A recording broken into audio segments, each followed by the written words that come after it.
Hot. Okay. You're not kidding. It's hot.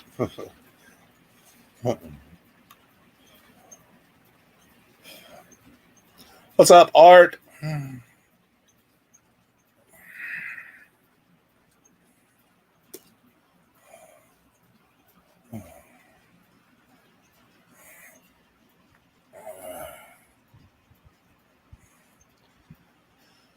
How you doing, buddy?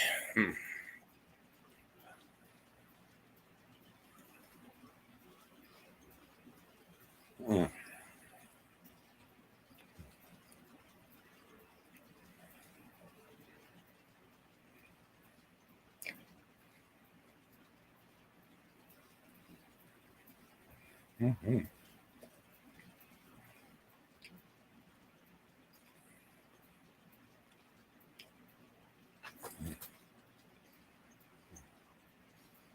I'm hoping some people will come in. I don't know. It may be too bad. Maybe too many people on live right now. Oh no! Sorry to hear your power was out.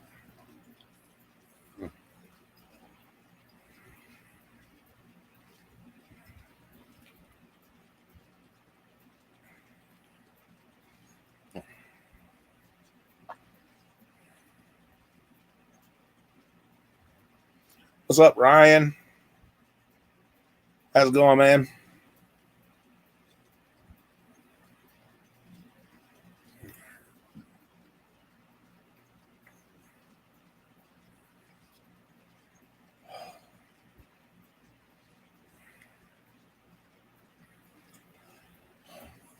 Y'all are not going to believe what they've done to me. It's yeah.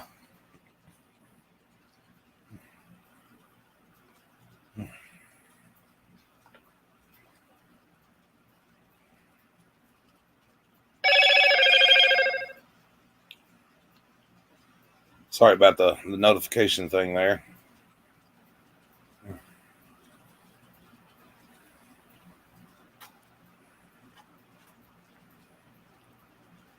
Oh.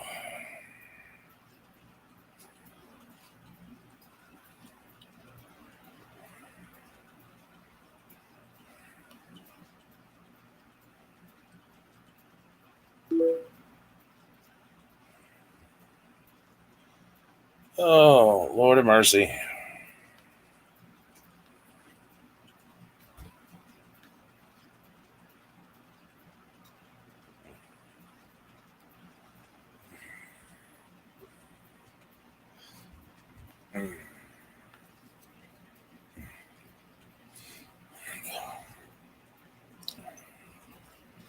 What's up, Bigum?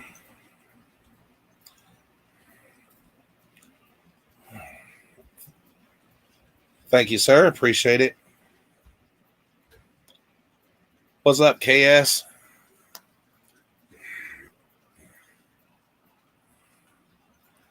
Let me drop an invite here.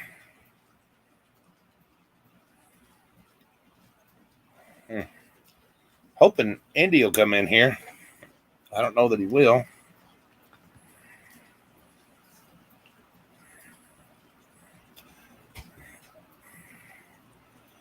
What's up, Mr. Mitch? You can come up here too if you want to, brother. Oh.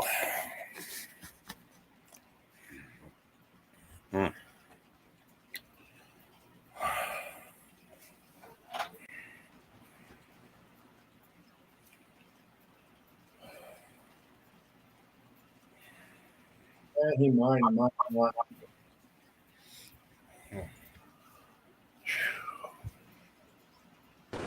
It's me. I'm just in the dog. What up, man? Ain't nothing. Hey, did you read the message I left you on your video earlier? No, I haven't. I've been busy. Yeah, I left you a message. I've been posting a lot of shit on my Facebook page on the other side about what they doing to the vets and all that child trafficking and shit. Yeah. I went over there today to say hi to somebody. You know, I don't even really talk to nobody except for a couple people over there. But I'm gonna show you what they done to me in a minute, Bigum. Yeah. I can't believe it, dude. I got some friends that are vets, right? But I looked today, I got 76 followers and I didn't even know I had. Oh hell. Yeah, I'm gonna show everybody in a minute what they done to me. But, you know, I don't even interact with anybody. I just let the silence speak for itself and read what it says. But I'm gonna put it up.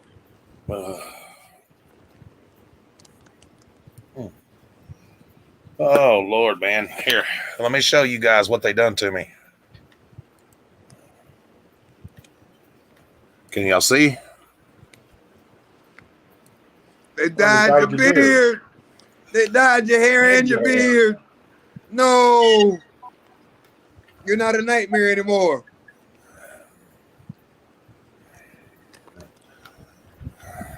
You gotta let it go back. You gotta let it go back natural. It will. They bushwhacked me. Ooh, mama got you. And the kids. And you gotta go with it now. That's pretty cool though. A lot of more children need parents like that.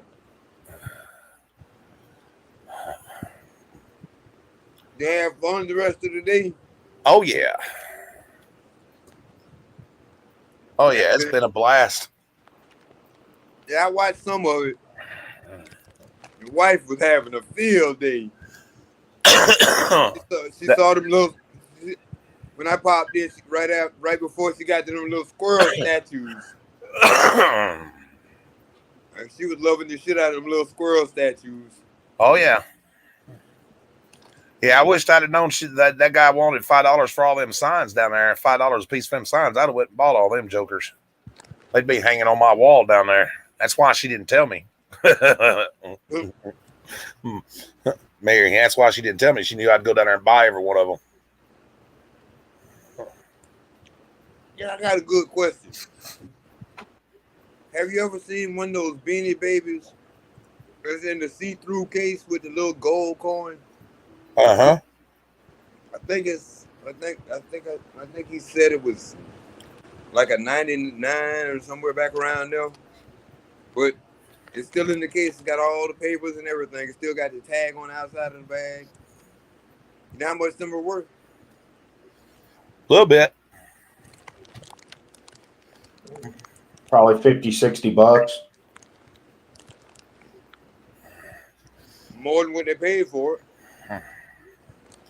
I know some of them have the coins in their foot and that. Oh, when they did the state quarter bears. Yeah. I don't know. It's still in the little see-through plastic zipper case that it came in. It's got a gold coin on the side. It's like, I saw it and it's like pink, but it's got the little gold coin. It's got whatever came with it is still in there. That's somewhere back in the 90s.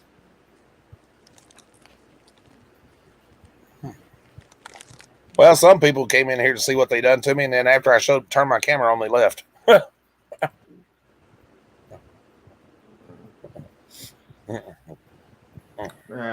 I know a lot of people are watching Predator Wrangler about. Oh, there's a lot of people on right now. I mean, there's tons of people on right now. Mm-hmm.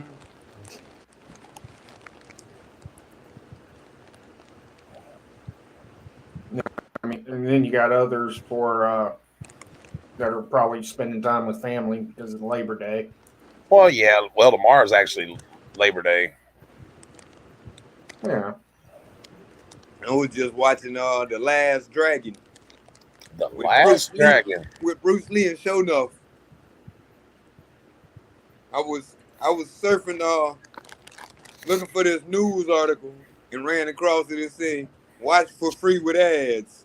What's up, Card Sharp? How's it going, buddy?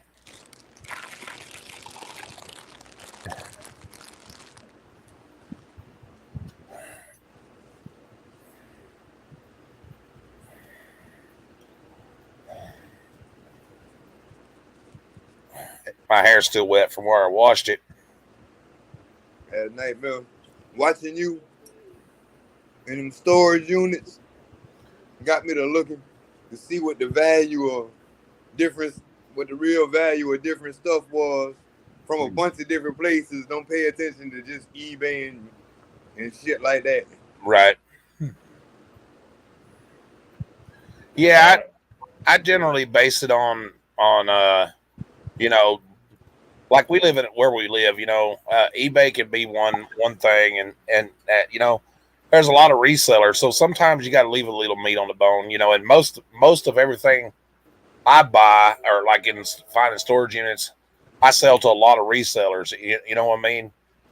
And of course, you know, I'm like the dude on American Pickers.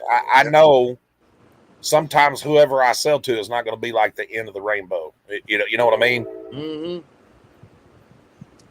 But I like being the first person that's found it, so I can pass it to somebody else who can take it to that next level. Yeah. The reason I asked that question, I found a site, right? I was surfing. I like to do my research. I like to know all I can find out about everything I'm looking for. But I found this site. It was a bunch of artists and wannabe artists and up and coming artists on this site talking about different kinds of art and how much stuff is worth and all that. So I popped in and, you know me, I asked random questions. And they actually answered my question. Well, I tell you what, you can tell it with my beard being black. It really highlights my cheekbones and shit. Yeah. You got some Native American in you, definitely. Yeah, I'm almost half-blooded Cherokee. I'm more I got Cherokee, more Cherokee than the rest, but I've got German and Irish in me too. That's cool. Mm-hmm. Yeah, no, I hate eBay. I'm sorry, because I can create 50 accounts with the same item and throw different prices at it. I ain't gonna lie. All the work I do pays for everything that I need. I barter, but I barter for all the stuff that I get. But what I can pass on is the knowledge that I have and ask the questions that most people don't ask to get an answer that helps a whole lot of other people. Mm-hmm. You know what I mean, Nightmare? Oh yeah, absolutely, brother. You notice I very rarely ask a stupid question. I ask questions that I got some type of knowledge about. I'm watching a storage unit now. I see you keep looking over there. Oh yeah, yeah. That's what I'll show you one of the pictures. Hold on, let me set this thing down. Man, I'm watching one now, and this is what I'm talking about. Education. I can learn something right here. Come on. Oh, that was hot. What'd you do? Burn yourself? No, the bottom of my computer. It's set on my foot. Oh. Let's see if I can get it to pull up here. Tell your wife I say hi when she come by. I will. I knew she'd do anytime. Holy fucking moly. Yeah, that's what I'm watching right now. Damn. Totes. Oh, I love the totes. Totes are worth money too. Oh yeah. You never know what you might find. Hello, buddy. I watch Locker Nuts I watched What the Oh, Hell. I love Locker Nuts. Yeah, I watched What the Hells. Damn. Those are all up for auction? Yeah, that's all. That's one unit. Yeah, it's a 10x10. There's some stuff in there. I'm the highest bidder right now.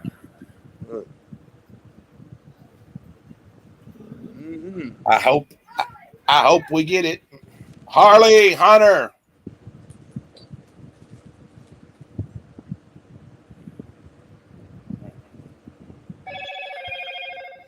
We'll see what happens.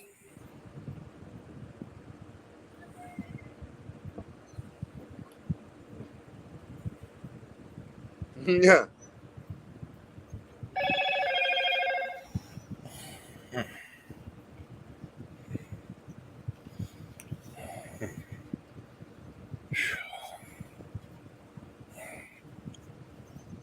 Hey, you know Tat's down there, right? And Gregory. Hey, buddy. How's it going, guys?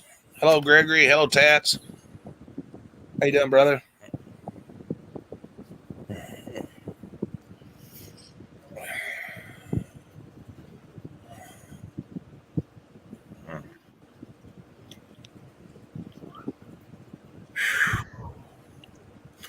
Yeah, but I'm watching. That's what I'm watching right now. Is that one, and that still got a couple days left on it. Mm-hmm. So we'll see what happens. I hope you get it too. I do too, because it'll be fun to go through. You gotta post it when you start going through it. I want to see what happens when you go through it live, like everybody else does. we done that once before. We done one where we went live and just pulled them out and all that good stuff. I hear the balls. Waiting for Hunter. He's slow. Mm-hmm. See, it turned out good. What are you laughing about? What are you laughing about, kid? My hair still looks better than yours. The boss has spoken. I heard her back though. No, that's my granddaughter. That's the kids. Tell them I said hi. Mitch said hi. Hi. Well, howdy to you too. Well, come sit down, and show them what you done. I dyed my hair too. See, look at it. But I have blonde streaks in mine. She's got blonde streaks in hers though. But you got to say he's a trooper. He's there for you. Whatever you ask for, he got your back. That's right. You only get one real father, not just a dad or a man that brought you in the world. You get one real father. Since day one. That's right. But always remember this. Get that soda. It don't take biology to make a father. It That's takes right. loving you, caring for you, raising you, and teaching you values to make you a father. That's what makes a real father, a real man. He understands life because he went through it and he lived it. And he doesn't want you to have to suffer what he did. I don't know where Andy's been. He hasn't been feeling good, I don't think. He's been having migraines. Yeah, I was hoping he'd come in. I talked to him earlier for a little while. Hello, LaToya. Hello, Tats. Hello, Gregory.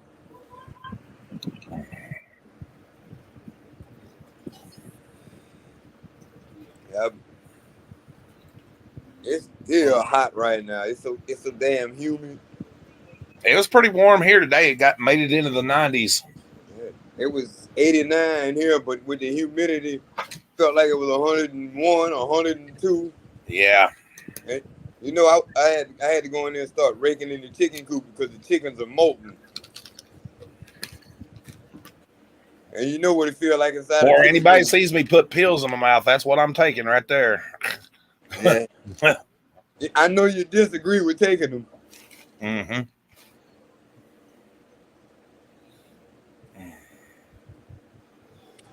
That and I gotta take my antibiotics and shit. I say one thing, you pretty damn healthy for your age. You be hauling ass when you be walking around. Cause you know exactly what you looking for. There he is. Mr. What's up, Indiana Andy? in the house. Hey, I think someone just called my name.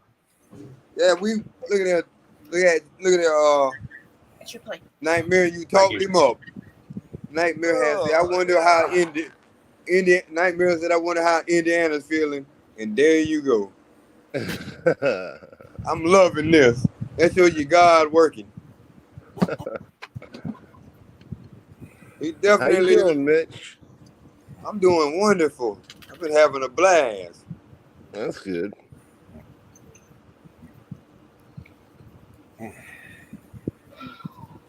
And KS, what's up? Not a whole lot. Down Yeah. there looking for apple pie. Mm-hmm. Hey, Nightmare. Yes, sir. Did you read Tad's comment earlier? Oh yeah, crap. Yeah, he said, I think I just read Nightmare's the only one that could ask Wrangler about his Purple Heart and not get blocked. Yeah, because, boy, he been blocking all us. Tats, I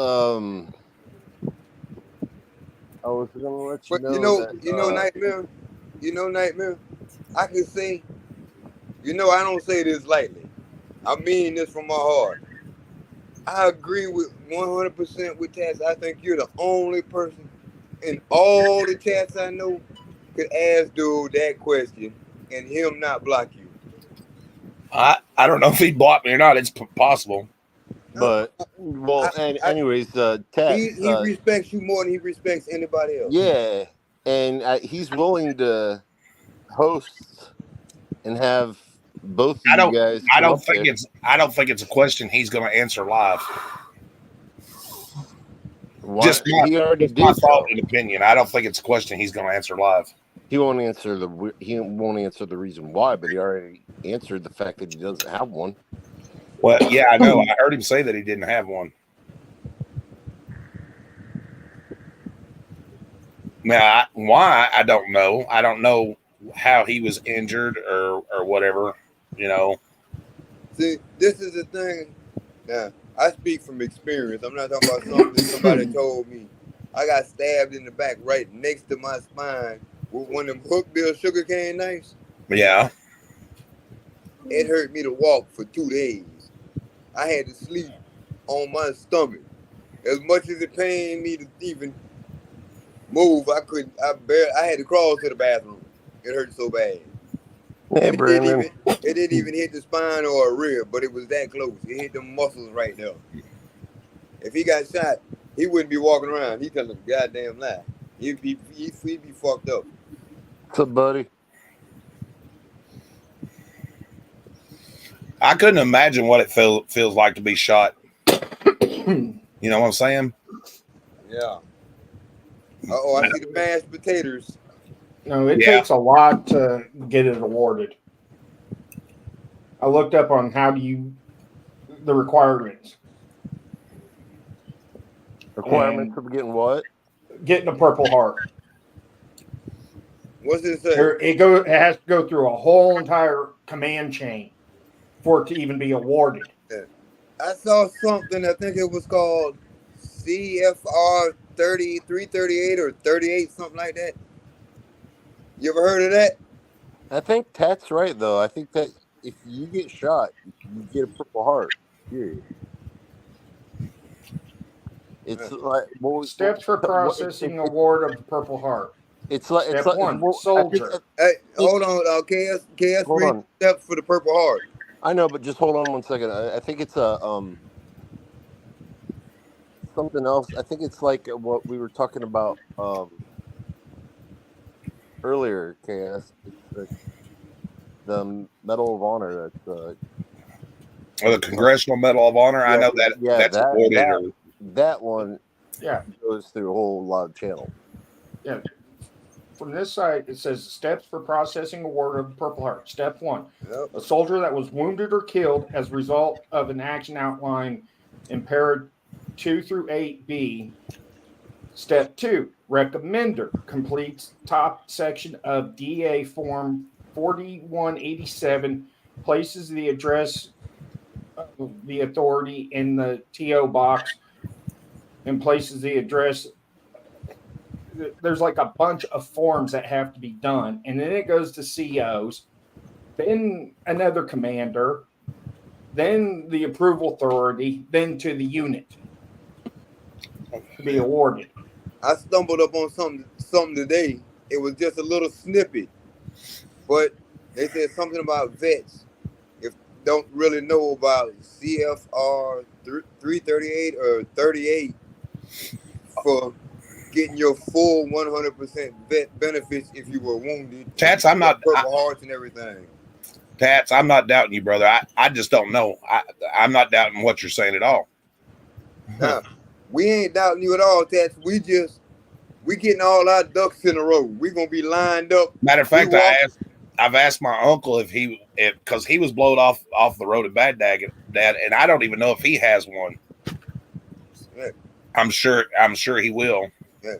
This is. I've known a couple soldiers that were blown up, have TBIs and all that, and I don't think they have Purple Hearts. Yeah. And this is the problem. People fought and died. They earned them. You got people running around claiming they got them and they didn't do shit. But now we're getting all our ducks in a row. Once we get all the ducks in a row, we get all the information they don't want us to have. Then when we come up in front of them, they ain't gonna be able to refute it. They're gonna have to do their goddamn job and give y'all what y'all supposed to have. Well, I will admit. What the hell are you talking about, Tat? Don't delete your channel. Tats, I will admit. Keep your channel, Tats. Hold on, Don't guys. dare delete that.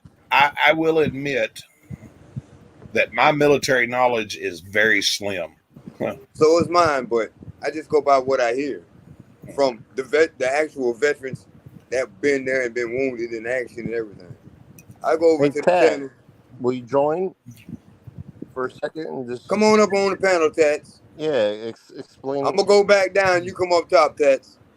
Explain the process, not just what you find out by looking up on Google.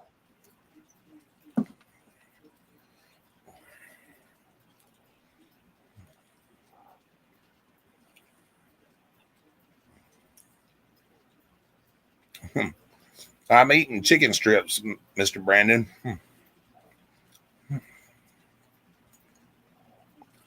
Pretty good.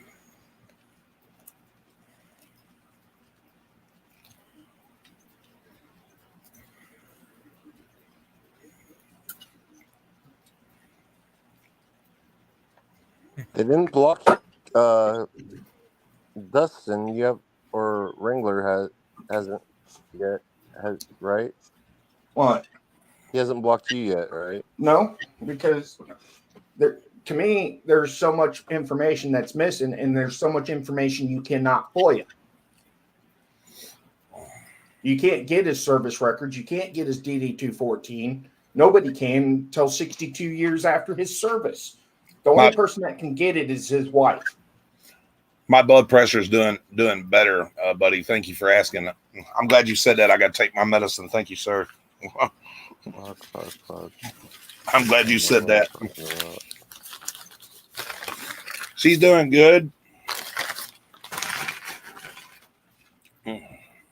Tats, come on, buddy. And I'm going to ask you on Gregory's. Come on,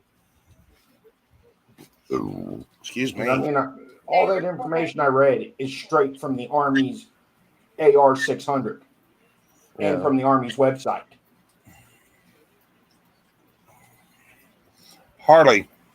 So it's not like a Wikipedia type thing. No, this is straight from.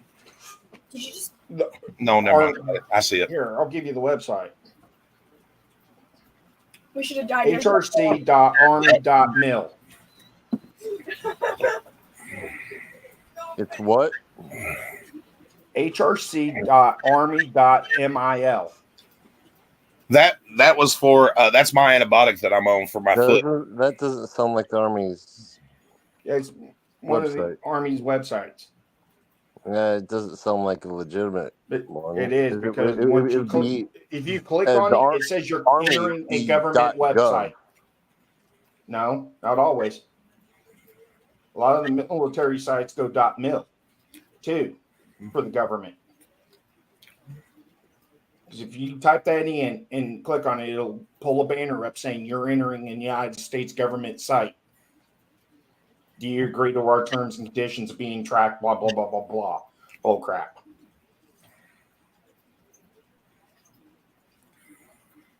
I think Tats is gone. I think he left. There's only like 4 people watching.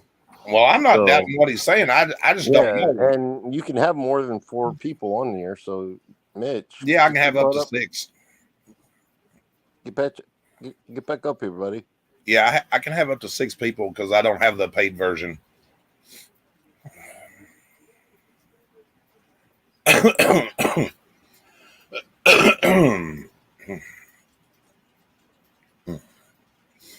I just quit paying for it because I wasn't going live like I used to. Yeah, and by what their site's saying, the commander has to put the recommendation in. It's not instantaneously. Because they have to look at the whole picture of how did the enemy cause the injuries. And if they're unsure, they're not going to put it in.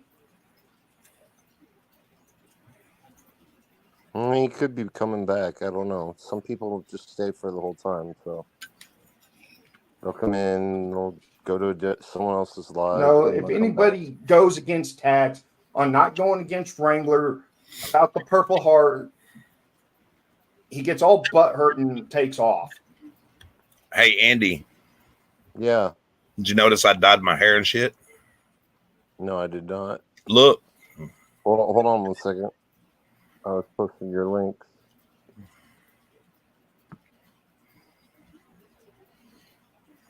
Black? Yeah. You got all your gray out, huh? Yeah, the kids got me and dyed my hair. Because they thought it'd be fun, and when the kids want to do something, you let them. Yeah.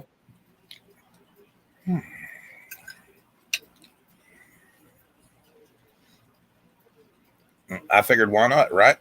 And Tats related to STC, right? Oh, I don't know. I don't know. By what they say, yes, but I don't know if that's actual fact.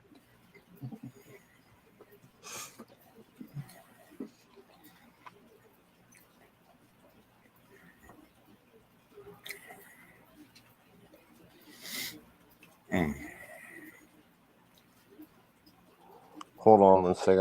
I'm gonna email STC and see if he has Tat's number. And if he does, if he'll text him and come and join on your panel.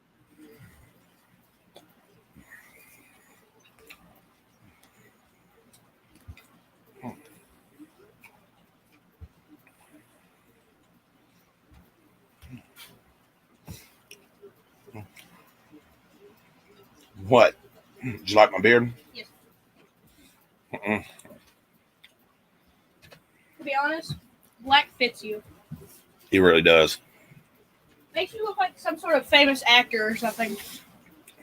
Like some famous actor? Yeah, like a famous wrestler or actor. Yeah, I just look that black.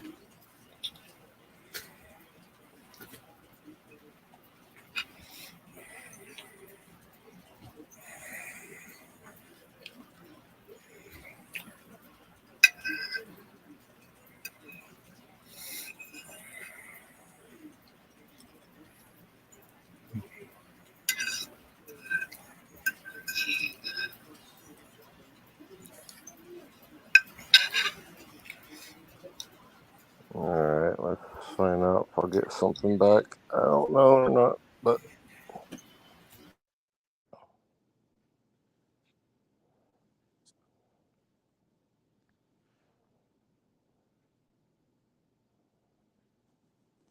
anybody else there. Oh, you want me? Okay.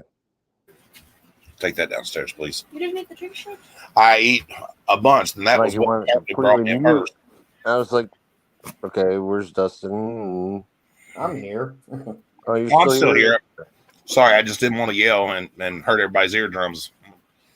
I asked my grandson to take the plate downstairs for me, please. Oh, you want to hear your ears hurting, man? Yeah, I agree, buddy.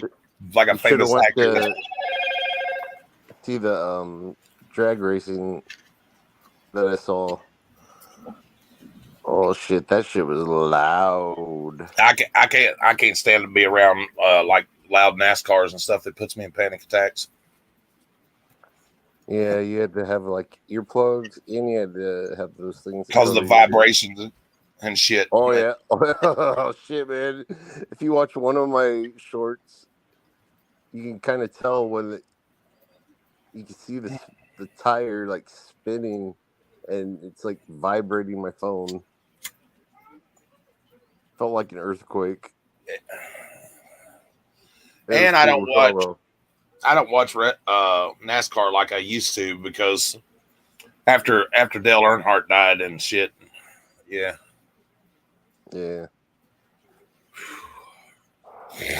But it was hot as a. I'll bet. God. And I felt like I had like a heat stroke. Oh my god. I bet it was hot. I was sweating my butt off.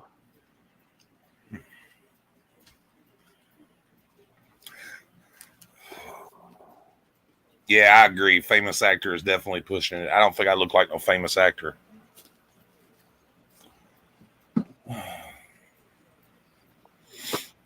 I'll trim the beard a little bit. Shave the beard a little bit? And why the hell would I do that? No, I didn't. I say trim it. Like yeah, I'm kind of like like Mr. Miyagi did with his bonsai trees. Bonsai trees. Show me paint the fence.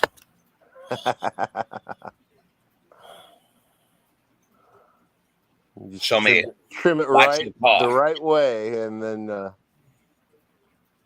But yeah, it wasn't all just the regular drag racing. It was the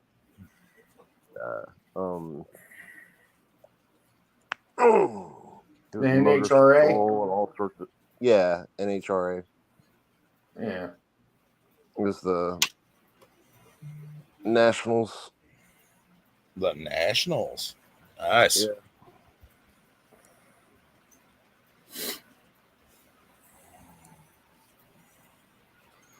Oh, I'm gonna ask him if he wants to join too.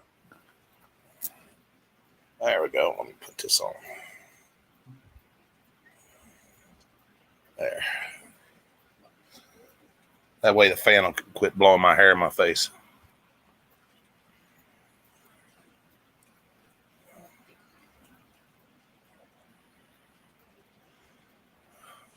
Damn, I really do look mean with my hat turned backwards. I look like Brutus from Popeye.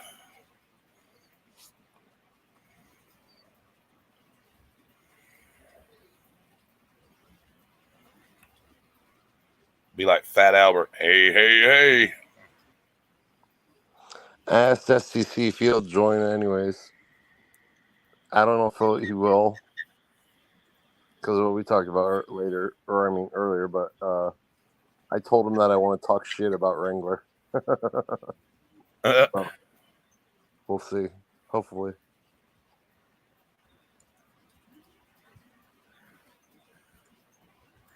Like I said, I don't have a lot of military knowledge, so I'm not doubting anybody.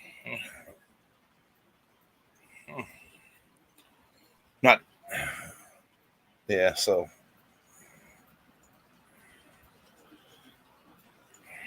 and there's some legitimate questions that I think Dustin has that like maybe if things have changed within certain time periods Right. about how they did things and stuff like. I don't know if that has changed or not. I don't know. I mean, it might not be exactly the same way it was when, I don't or know. if it's the same way what it was, when he was enlisted. Well, that's why I asked my uncle. He hadn't seen it yet. Of course, he don't get on Facebook very often, so I don't know when he'll answer my question. I asked him some questions about, because I know he was injured while he was in combat, and I don't know if he had been awarded a Purple Heart or not. And he is somebody that I look up to. That's something I'm curious about. Yeah.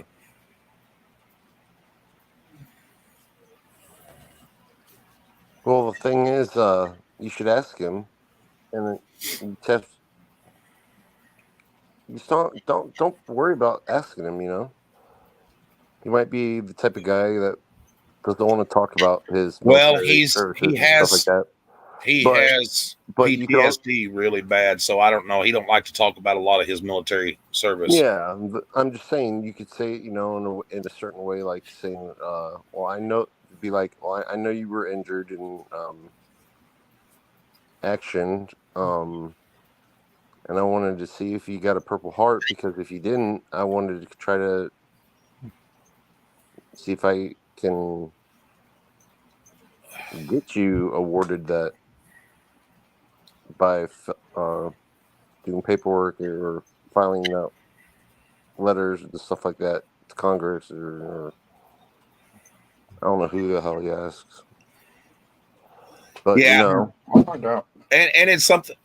It's something that I do want to ask him, STC, but I don't know if he'll answer it live or not. I really don't know. I don't know whether he will or not. What's up, STC? You should join, buddy. Hold on a sec. Let me get my. I'm not 100% sure. He may block me and tell me to fuck off. I don't know.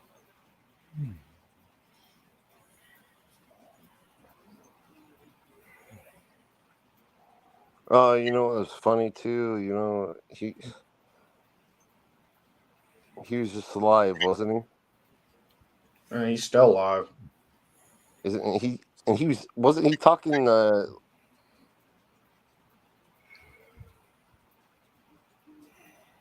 on a second. Okay, there we go. You're talking about Wrangler. He's still alive, going off on for public safety.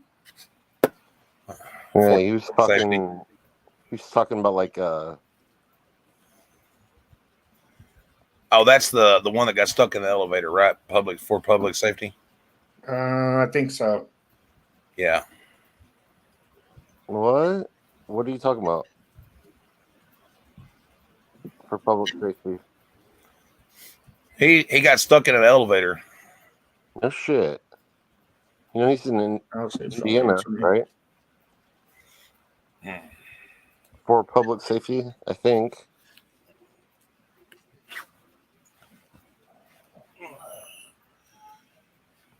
I think he's in Indiana, or at least he was. For public safety, don't know. I don't know if he's with that. He's with a girl. I don't. Right, Girl Radio. Maybe, I don't know. I don't know, because I don't keep up with. Misinformation is who he's with. Oh yeah, misinformation. Yeah, thank you. Over here in they live in Indiana, over by Louisville. Yep. Yeah. I think they're in close to Evansville. I know they're in Louisville a lot. And they keep talking about Jeffersonville, which is right across the river from Louisville.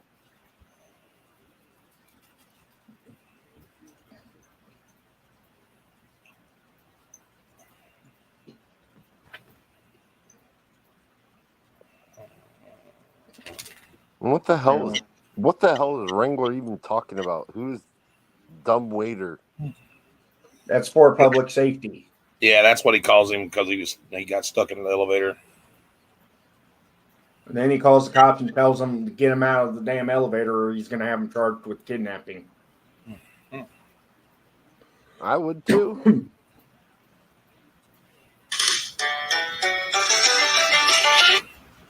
I ain't calling them for them to come save me. Like, hey, get my ass out of here, motherfucker. Your system broke down. He hopped on an elevator on a floor that he didn't have access to, and the only way to get below that floor is to have a key card. And you can't open the door. Yeah, you can't open the doors back on that floor. And how do you get? He took the stairs. He took the stairs up somehow.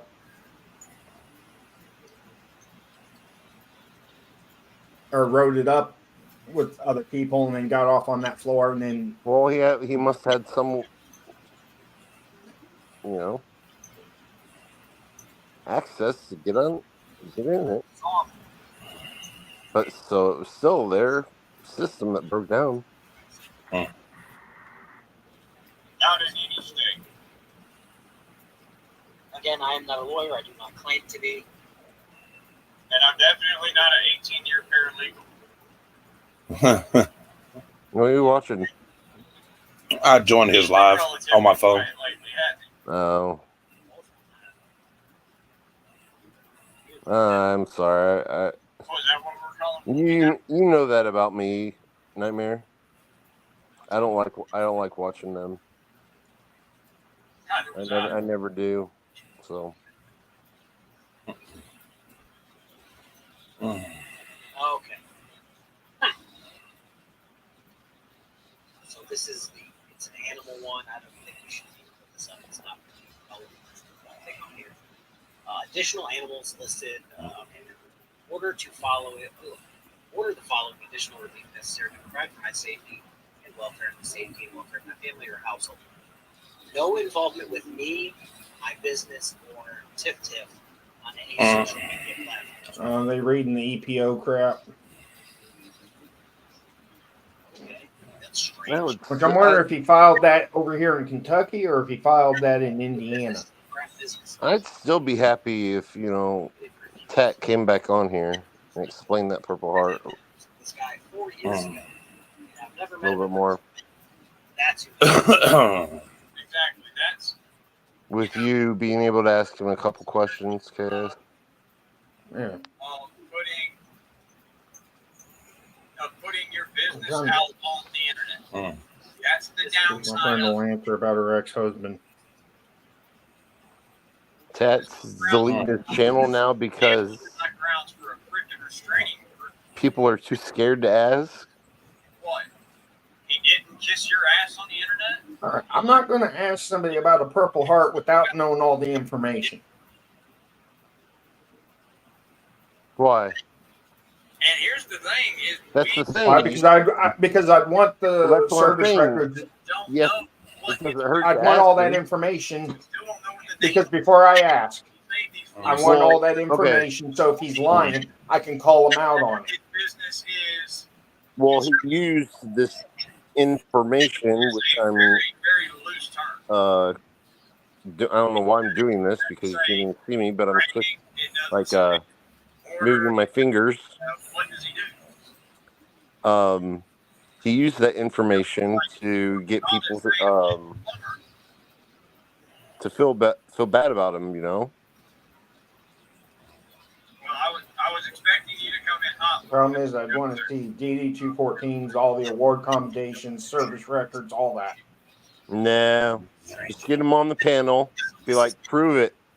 This is what he wants. You got shot and didn't get a Purple Heart. All right, prove it. Show a scar. He wants him to pay for his attorney fees, which, if I remember Show us where you got shot. Show us the scar. Pro se. he does everything, writes up everything, so there's no attorney. Yeah, he pro se's He everything. used military service, For himself. Yeah. How is that not practicing law? whether it's true or not. He used it. when he started his channel, It's not food construction or so operation. people would think that he's an injured or veteran Yeah. Well, and use that, and people are using that. Hey, he's a well, if he has um. lines, this is the freaking James Bond of handyman. What the fuck? Anyways, he said that he's a disabled veteran, For expenses related to domestic or family violence and or people donate to that, harassment. Here comes the good part. which kind of makes sense why he gets so many Damaged property, media business, or $100. what they're called To super, unknown. super chats and all that shit. That's pretty broad. I would probably say that. Other costs or fees I have as a result of bringing this case. $5,000 looks like attached fees defamation suit. Does that say attached or attorney? Oh, you know what that is? Well, you know what? I'm not going to guess. That could be attorney. No, actually, I think it's attorney's fees, defamatory suit. Defamatory suit. But here's the thing, Strucker. He's his own lawyer. I've actually run into this in my travels. It was a case where technically they may be able to get legal fees, but because they're doing it on their own, it kind of throws a wrench into it. It was a bank. It was a sovereign citizen who was Come on, a little bit. trying Watch to out. His credit card wasn't his debt. Blah blah blah. Because he never signed. All right, so y'all credit can card. see. They're like, well, you using the credit card kind of gave off the impression to everyone that you accepted the terms and conditions. I did ask. Well, is he filing this using common law or admiralty law? I think he was a common law guy, but he ultimately sued the bank. Now I don't know if he'll answer me or if I'll even get any paid attention to or whatever. He tried to sue every single person in the law firm. All right. Yeah, write a comment or make a comment or something like that, even if it's just hi, Everybody. And when they went to do for legal fees, they're and like, then your own. log out, go back on, and see if that comment's still there. Or instead of logging out, just click on where those three lines by the X How we've seen hers. and No, it's switch it still from there. top I just pulled it messages up. to all messages. Probably not gonna be. And if your message is still there, you're not blocked. Well, and if anybody's wondering where I came up with that on the thumbnail for tonight, they did a live stream earlier that I caught a few minutes of, and I asked like one serious, legitimate question. It wasn't me being a total ass. And the question that I asked was when they said it, I straight asked them, wait, government accountability investigator? Did you appoint yourself this job title and this rank? I got timed out. Was it? So, did you make a That's what comment? he actually told the guy that he No, had some no. He's like, well, why are you recording? Oh, we're government accountability investigators. Like I said, I don't even know if he's paid That's attention. what I'm saying. Don't ask him. Just say hi. Oh, my lord. Dude, I know Wrangler wants Nightmare to get a hold of them later. Yeah. So say hi. Did you find any of the ones that was in it? Just say what's up. Someone said that you wanted to get in touch with me or something like that. Well, I just put in there, hello all. I'm trying to look through each one. Yep. I just went on there. And First yeah, time on there. that was why I put it like I could see it, and I'm not going to give it any more time, so I'm out. Come on, Sheila. Email me or message me back. Oh, he did acknowledge me. He said, hey, Nightmares. Hey, Nightmares, you have my email, don't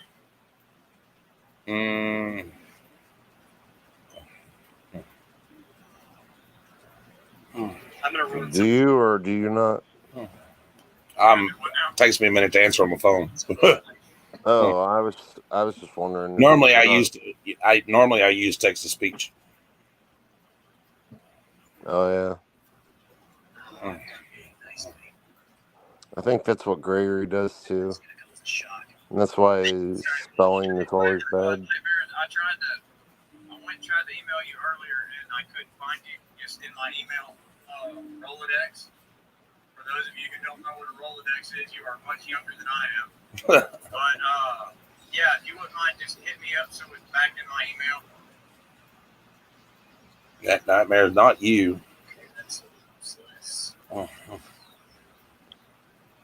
I'm glad you're doing good, man. You have fun at that 30-mile yard sale yesterday?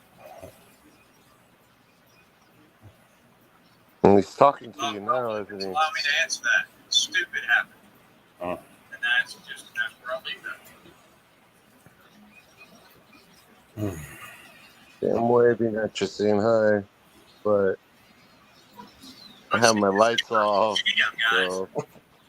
is they Hi. act like they actually have a bit. I mean, it's like any other film. It really, really is. I mean, like Forrest Gump. And the ignorant to an entirely different level. Oh. This is a good one. Mama said, Not to mention, life is like a box of chocolate. himself during the fraud it more than chili. Shut the fuck up, motherfucker. and Stop calling us anybody frauditors. Mm. Yeah, I just quit watching it. You're a frauditor. You're a fraud bitch. I don't know what the fuck. Give me a fucking good word, Ben. Because it's not making up shit. Let's see.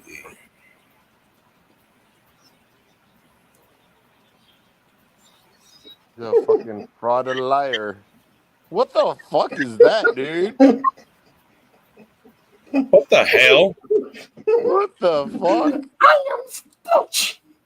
Ain't I gotta tell? Okay. My Halloween costume. Okay.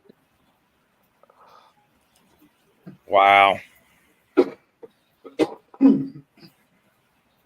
That's crazy.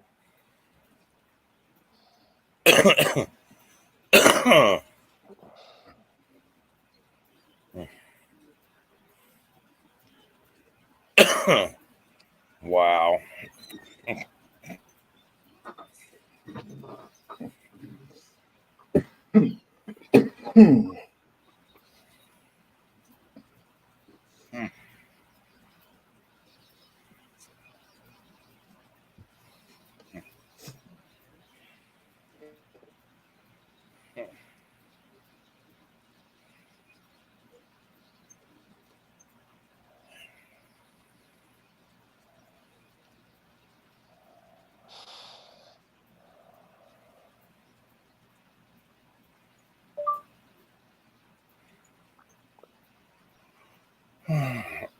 How long was I gone away from YouTube?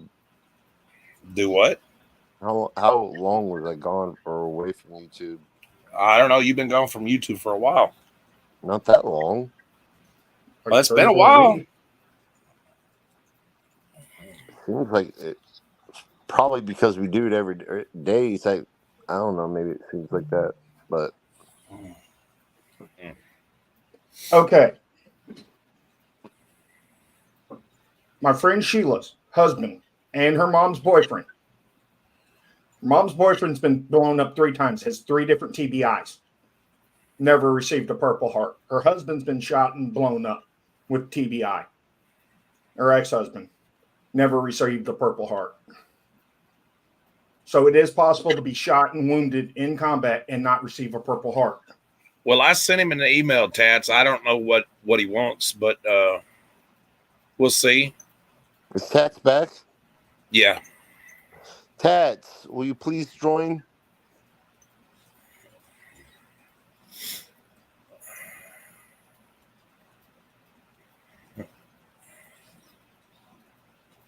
I want to ask you a couple questions because I do not trust anything that Wrangler says.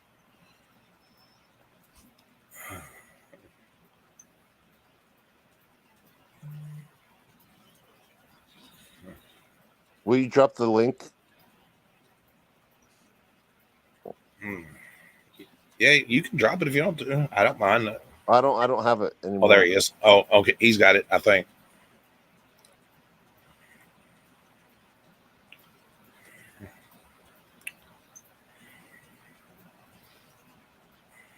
There we go. Hey, Bubba. What would you like to ask? What's up, brother? How you doing? I appreciate that, Nightmare.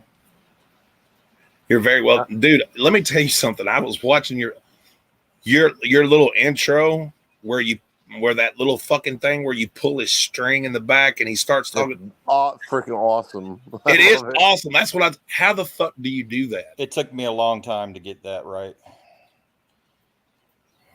but I can explain it to you. But I'd rather answer some questions just so I can come down off of my butt hurt for a minute. Yeah. Okay. So the questions are. Dustin, I'm not angry. By the way, I'm not angry at you, Nightmare, or anybody. I'm angry at the situation. Right.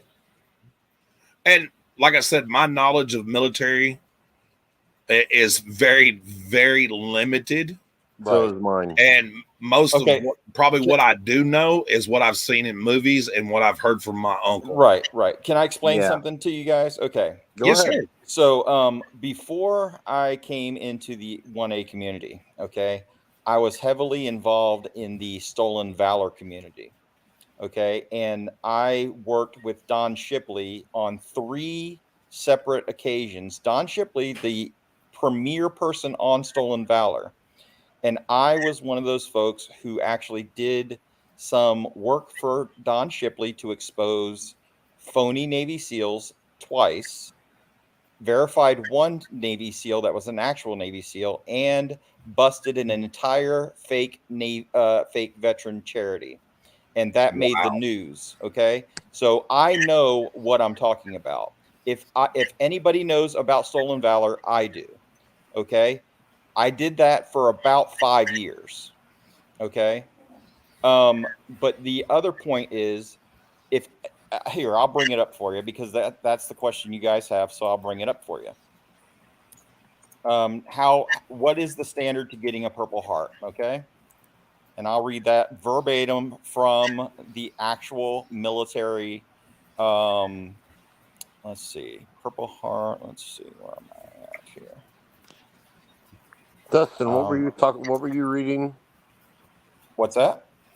Oh, I was asking Dustin what he was reading from. What was that website? AR 600-8-2. Right, but here's the thing: what you were reading, sir, and that's what my frustration was. What you were reading is for people to put in for Purple Hearts retroactively. So, in other words, there are people from, like, say, World War II, Vietnam, things like that. Different standards changed over the years.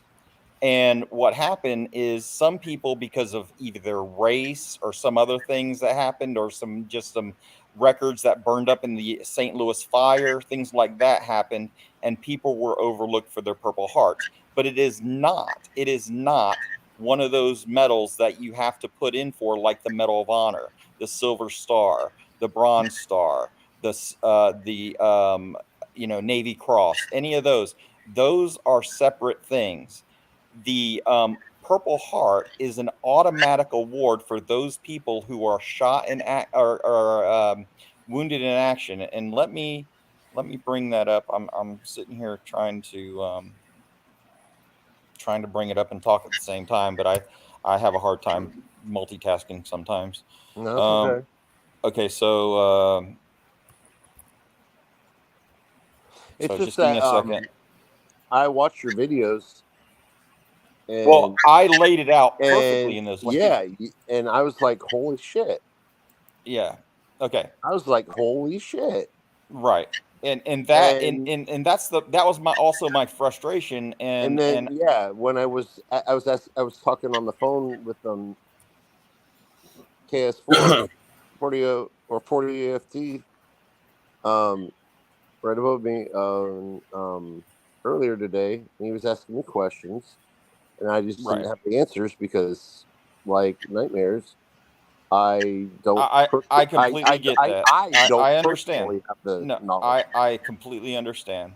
Yeah. And I do understand that. And I'm a very patient person. I do get angry over these sorts of things because I am passionate about my fellow veterans who paid the ultimate sacrifice. So you have to get that.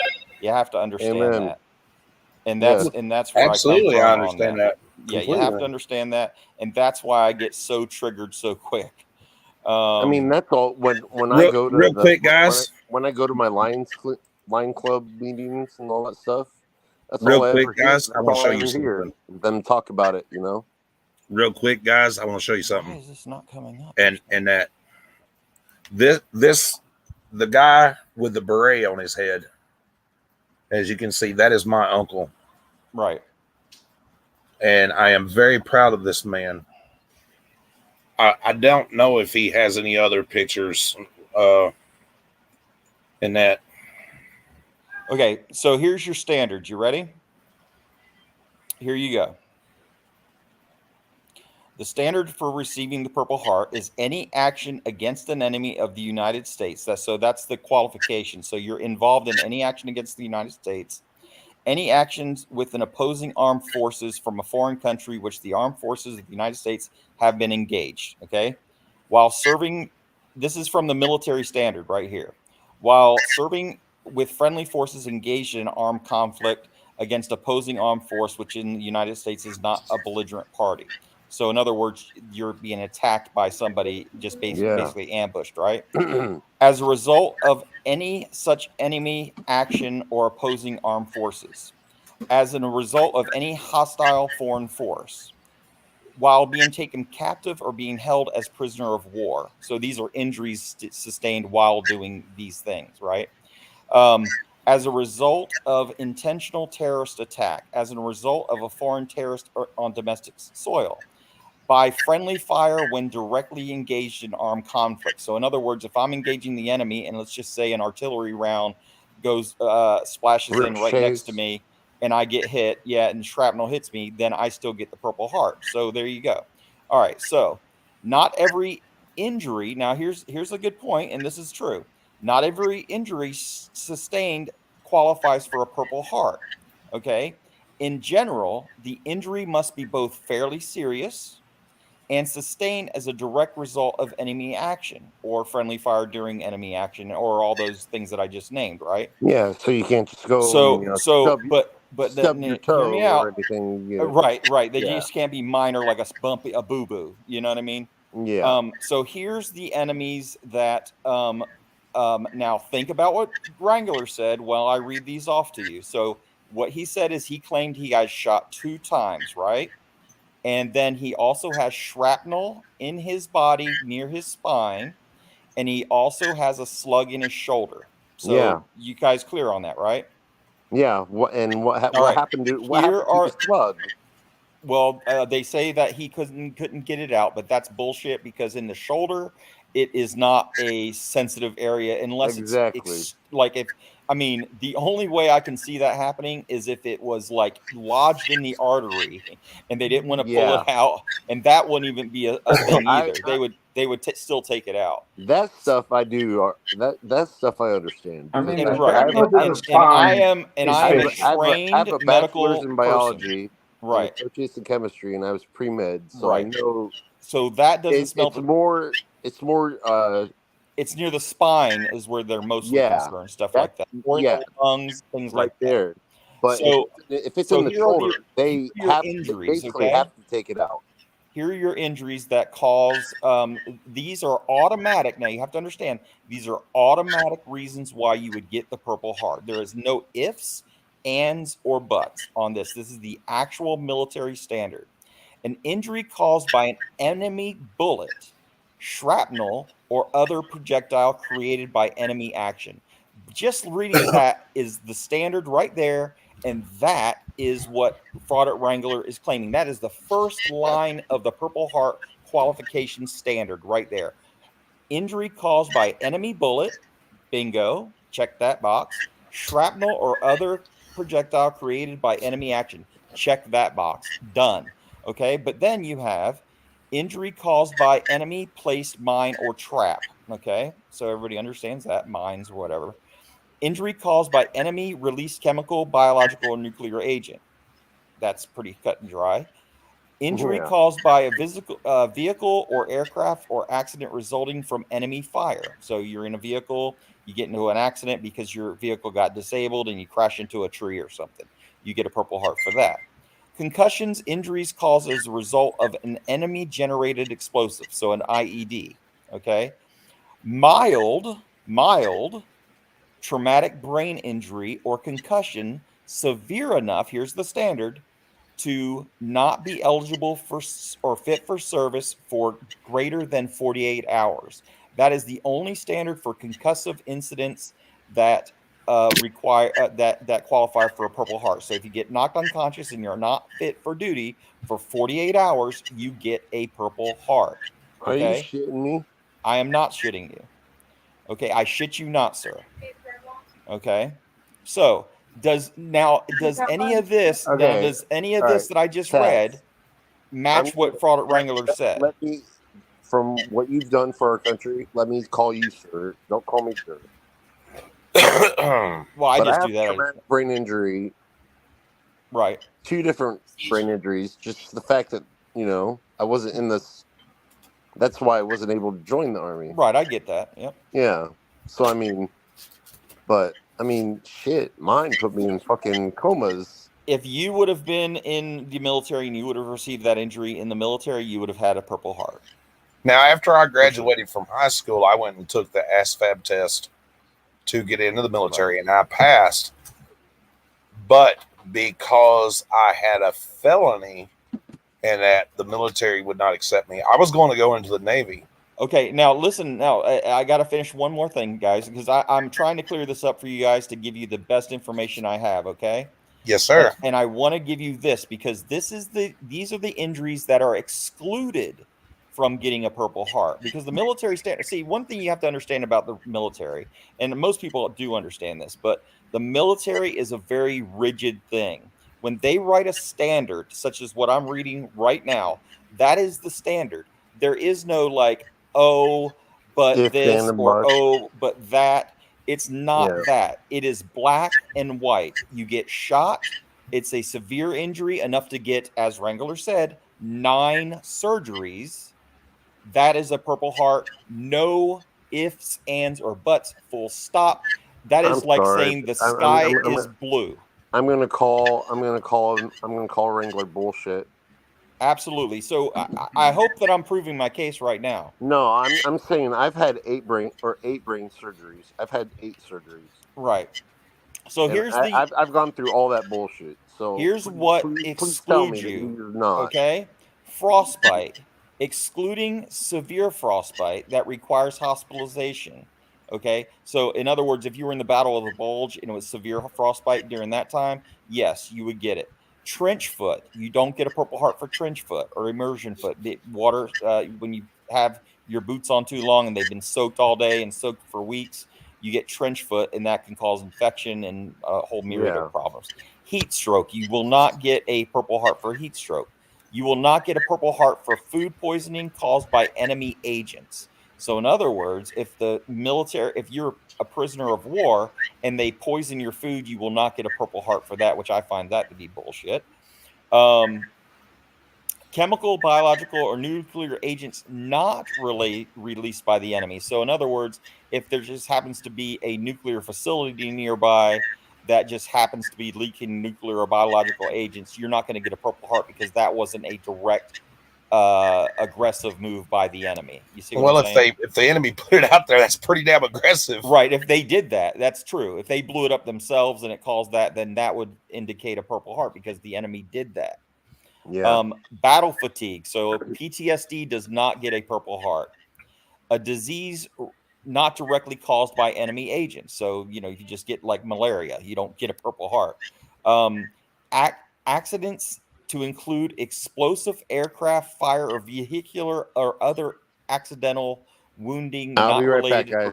or caused by the enemy. So if your vehicle fucks up and it blows up in your face, well, you're not going to get a Purple Heart for that. So you understand what the standard is. The enemy has to cause the incident pretty much. Right. That's pretty much it. self-inflicted wounds. Okay. Now, if Wrangler shot himself in the shoulder, he's better than I am with a weapon with a rifle, because shooting yourself in the shoulder with a rifle, I mean, I guess you could do it, but it's probably going to be more than just being lodged in your shoulder. It's going to go all the way through, especially with those types of rounds. Post-traumatic stress disorder, already talked about that. If you jump out of an airplane and you land wrong and you hurt yourself, not caused by the enemy, you're not getting a Purple Heart. Hearing loss, ringing in the ears, you're not getting you're not getting a Purple Heart. Mild traumatic brain injury, like a concussion, but it doesn't last longer than 48 hours. An abrasion, so you skin your knee because a bomb went off nearby, you get a skint knee. No, you're not getting that. Bruises, you won't get a Purple Heart for just getting a bruise. A soft tissue injury, such as like a ligament or a muscle strain. So you sprain your ankle, you're not getting a Purple Heart, and you're not getting a Purple Heart for just a first-degree burn, which is a sunburn. So there you go. That is the standard. There are no other gray areas. There's no shadows there. If you are shot in combat and you have shrapnel injuries, as I read, you get a Purple Heart. There is nobody that's going to say, nope, not approved. That is not an option. You get approved for a Purple Heart for that particular injury. Right. There you go. That I read it right to you. It's the military standard. This is from the actual military. What you were talking about before by filling out those forms, those are retroactive forms, like I was saying before. Those would be for somebody who, say, my grandfather was, or maybe like you said, somebody in your family was blown up in a situation, never got a Purple Heart. There may have been extenuating circumstances back in that time period, wherever that was. Yeah, where that happened in Iraq. In Iraq, well, then he should have gotten a Purple Heart. So if that story's not true, and here's the other thing, and even if you love your family members, I'm telling you right now, I knew a father of 3 children, and this is one of the Navy SEALs that I busted. Okay, he was a father of 3 children, and he had a wife, and they all believed him to be a Navy SEAL that was wounded in action in Grenada. Okay. When we pulled his his DD-214 and his records, it came back that he was only a hospital corpsman working in a hospital for a grand total of service for 12 months. Not even during the time period when Grenada was kicking off back in the day. You guys remember Grenada? Yes. Okay, so now this is how I busted him. Was Grenada the one down there near the Panama Canal? Well, no, that was Noriega back down there. That was a different thing. Grenada, I think, is a little bit south of Cuba, and it's a little island. And what happened was some rebel bandits basically took over. Some communist rebel bandits took over a small school and held these students on hostage. The movie Heartbreak Ridge, if you ever seen that with Clint Eastwood in it, that is Grenada. What they go in there and they start fighting. So basically, what happened was 4 Navy SEALs died in Grenada, and what happened is they jumped into the water and their parachutes were not able to get free from their parachutes in time because the water was too rough or whatever happened there, and they all 4 drowned. Those were the only 4 Navy SEALs that died in that action. Well, because I'm very well versed in my Navy SEAL knowledge because of Don Shipley, this guy came over, and I knew that whole story about Grenada. This guy came over to me and told me that I said, hey man, he told me he was a Navy SEAL, and I said, oh, where'd you serve? And he said, well, I saw action in Grenada, but I got wounded in the eye and I had to get medically discharged. I said, oh man, I'm sorry about those 4 people that died, 4 SEALs that died over there. And he said, oh yeah, man, they were shot up pretty bad. And I said, red flag, they were not shot, they drowned. And so once he told me that, I went right to Don Shipley, called him up on the phone. He verified that this guy was completely full of shit and not a Navy SEAL, never did serve in. His name was Doug. I can't remember his last name right offhand, but his name was Doug something. And Doug was never a Navy SEAL, and he was only in the Navy for 12 months, never was promoted, and never received any awards. Well, see, before you mentioned Don Shipley yesterday or Right. whatever, I had heard of him from somewhere before. I don't know where. Don Shipley is world renowned. Yeah, I've heard his name before. I don't know whether I'd seen him on a talk show. Right. He has been. He's been on talk shows or something, but I think talk remember shows and I want to say the History Channel. Yeah, he's been everywhere. He's everywhere. I I know watch his a lot of wife. History Channel, so maybe I know his son and I know his daughter Carol. And I got a phone call from Don this afternoon talking about Wrangler, and I'm telling you right now, Wrangler is in some deep kimchi right now, and the reason why what I'm trying to do, honestly, is I'm trying to mitigate his impact on his life. I'm actually trying to show him some mercy, and what I told Don was, we'll hold off if he admits it on his own. If he admits it on his own, we will not go public with it. We will just let it just die on its own. He'll probably lose all his subscribers. He may lose his YouTube channel or so on and so forth. Maybe if people care enough, and that's it. But if he does not admit to it, then he is done with a capital D, because we already pulled his medical service records, his service records, and he was not wounded in action. Period. That's what I know. Okay. Okay. How do you pull service records when Well, the Privacy Act is 74? No, sir. That's a FOIA. That's a FOIA request. Okay. Everybody's service record is FOIAble. You can request it, just like if your grandfather. I Googled it and it said that service members' records are not. But they're redacted. Not they're redacted from your social security number. I've done this 100 times, man. Okay. I know exactly what I'm talking about. And they're redacted. They don't have like personal information on there where I can use your social security number, but they will have your awards and deployments and stuff like that. And now, will it have his medical file? No, but there's nothing in his DD-214 that indicates that he was wounded in action. Because, like I read you the standard, just as it's written, that he should have received a Purple Heart. There's no question about it. And so him claiming that he was wounded in action in combat, shot twice, and then I heard from another person who was very close to Wrangler for a very long time that he told this person that he took a RPG to his vehicle and caused a compound fracture of his leg. So that's another injury that I was unaware of until this person told me about it. What happens is with these stolen valor cases, and you can talk to Don Shipley about this, what happens is when somebody has a record, like a criminal record like Fraud at Wrangler has, when people have a less than stellar military career, a lot of times they get caught up in embellishing their careers in order to hide those other embarrassing things. And so why would somebody question him about his criminal record if he's an American hero? Do you understand what I'm going with that? Yeah. And when I want to garner money from people and I want to build a successful YouTube channel, why not tell everybody and their brother that I'm a wounded veteran, even if I'm not a wounded veteran? Because that garners sympathy, that garners trust, that garners respect, and people will come off of that money a lot easier for people like that. That's the reason why people pretend to be Navy SEALs, so they can get jobs better. They can get service animals better. They can join these charities. And I mean, believe me, there was an actual female who posed as a Marine that never served day one in the Marine Corps. I remember that one. And didn't she get busted in a recruiter's office for asking for a bus ticket? No, what happened was a career, Don Shipley had this video up on his site. So a career Marine who's a female saw the girl's earrings, and that gave her away. And actually, I heard Fraud at Wrangler tell the very same story. He didn't read that story in the Navy Times or whatever he called it. That Army story was whatever. Yeah, wherever he claimed it to be. He didn't read that story there. He heard that story from Don Shipley. And here's the thing.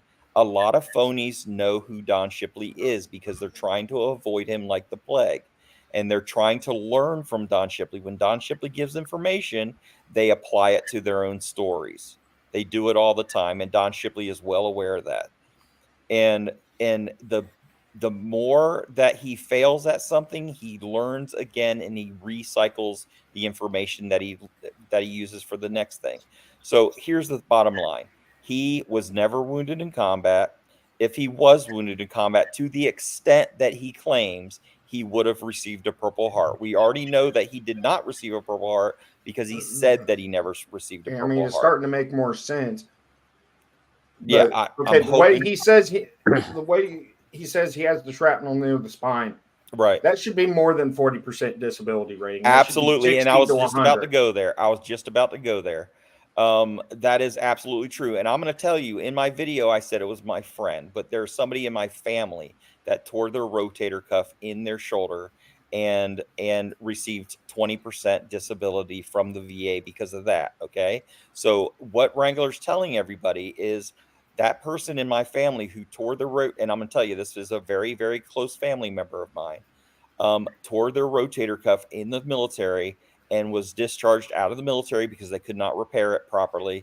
And he received 20% benefit. So are you telling me that somebody that was shot twice with shrapnel in their spine and with a round of a bullet, or a half a round, as he claims, in your shoulder, you're telling me that it only gets 20% more than somebody that tore their damn rotator cuff? Now I want to ask a No. question. Hold on. I want to ask a question because I don't know. I mean, Right. Yeah. Ask away. Ask what away. I've seen on TV and of course what little my uncles told me, because my uncle with the injuries that he suffered and stuff, he really don't like to talk about it, and I don't upset him, you know. Right, I get that. Yeah, I get that. Yeah. So during training, I don't know, because I know, like I've seen on a movie where they use, is there certain live ammo and stuff like that? Yes, certain Yeah. situations where they use live ammo all the time. I'll tell you a quick story. As a medic, okay, typically I am assigned as an infantry platoon medic. I'm assigned to an infantry platoon, which consists of about 30 to 40 men. Okay, at the time we didn't have female infantry soldiers, so it was all males, and I was their platoon medic. So I was the only medic person that they could count on during combat operations or any kind of training exercises. Any training they did, I was there with them. Everything that they did, I did. Okay. And what happens, here's how it works. What they do is they do what they call a dry fire in the morning. This is a typical training cycle that I'm going to lay out for you. What they do is they do a dry fire in the morning. So what that consists of is blank rounds, and they're just shooting them through. They have these blank adapters that are red that stick on the end of the barrel, and they cause the percussion to kick back the bolt every time it fires. So it fires just like a regular gun, but it's not shooting any projectiles out. It's just a blank round, just like any other blank, right?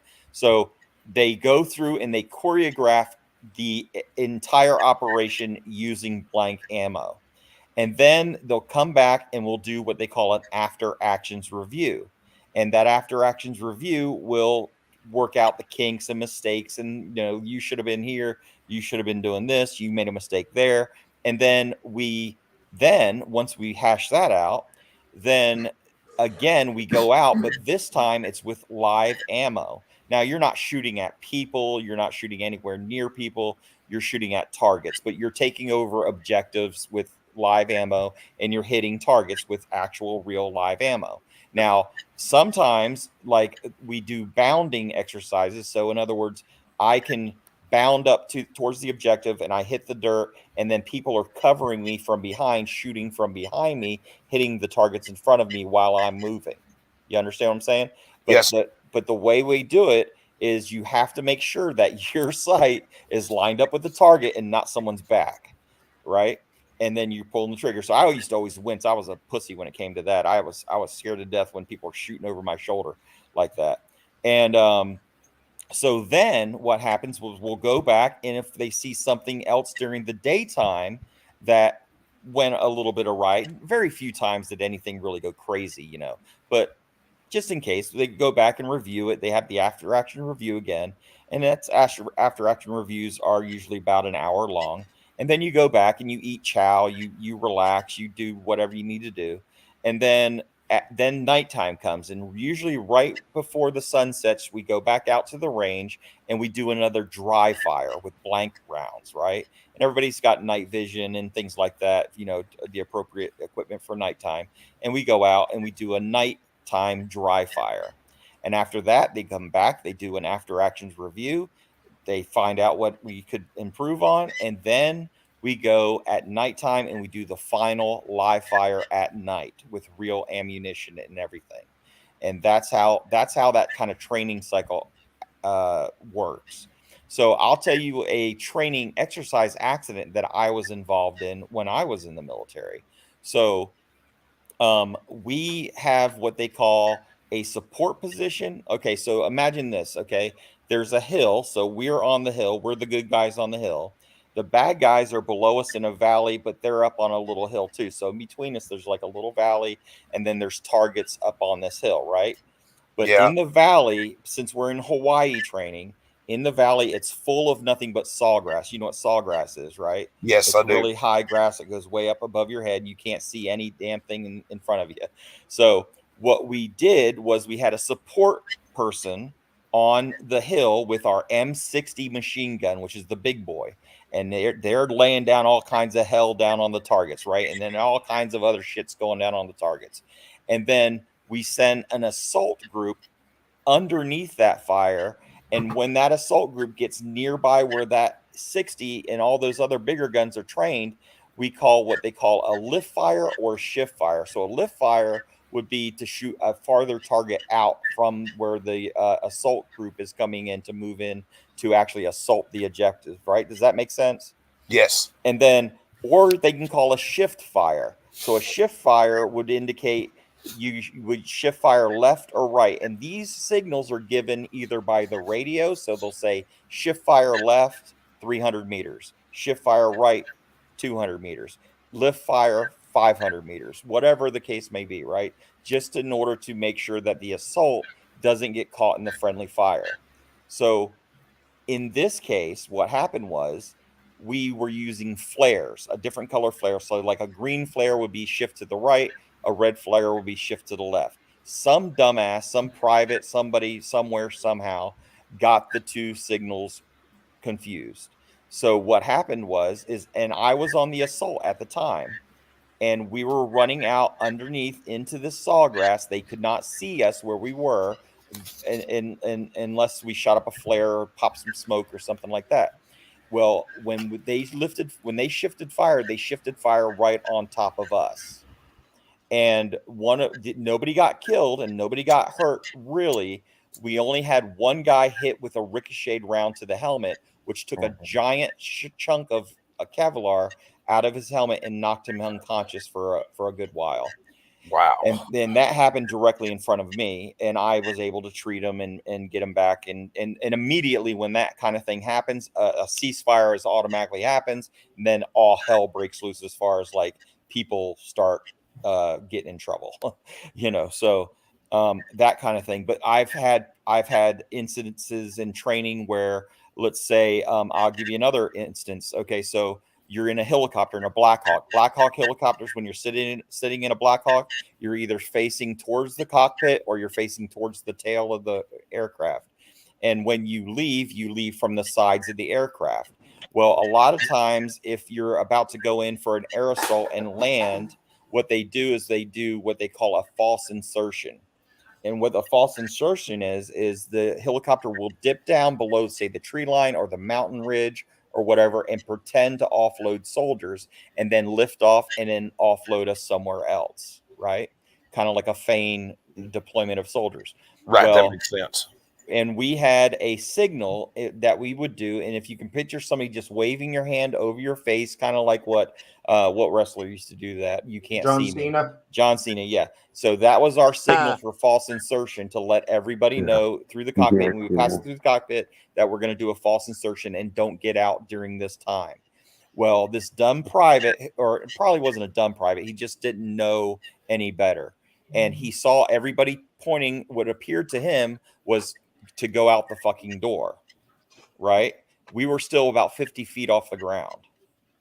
And he took his shit, and what you have in a Black Hawk is shoulder harnessed seatbelt. So you turn a little dial, and that seatbelt instantly comes off your shoulder, and then you jump your ass out. You first throw your rucksack out a lot of times, and then you jump out with it.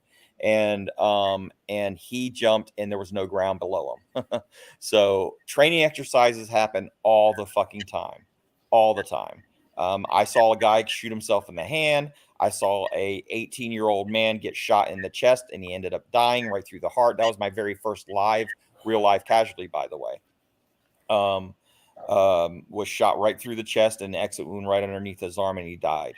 I've had people. I had one guy. He threw a hand grenade at a grenade range, and the hand grenade hit the lip of the door. He sidearmed it instead of overhand throw it, which is how you supposed to throw a hand grenade. And he hit the lip of the door, and the grenade rolled back. It only has a 7-second cook-off time, and it blew one of his legs off. So training exercise incidents happens, but there's no Purple Hearts for that. Right.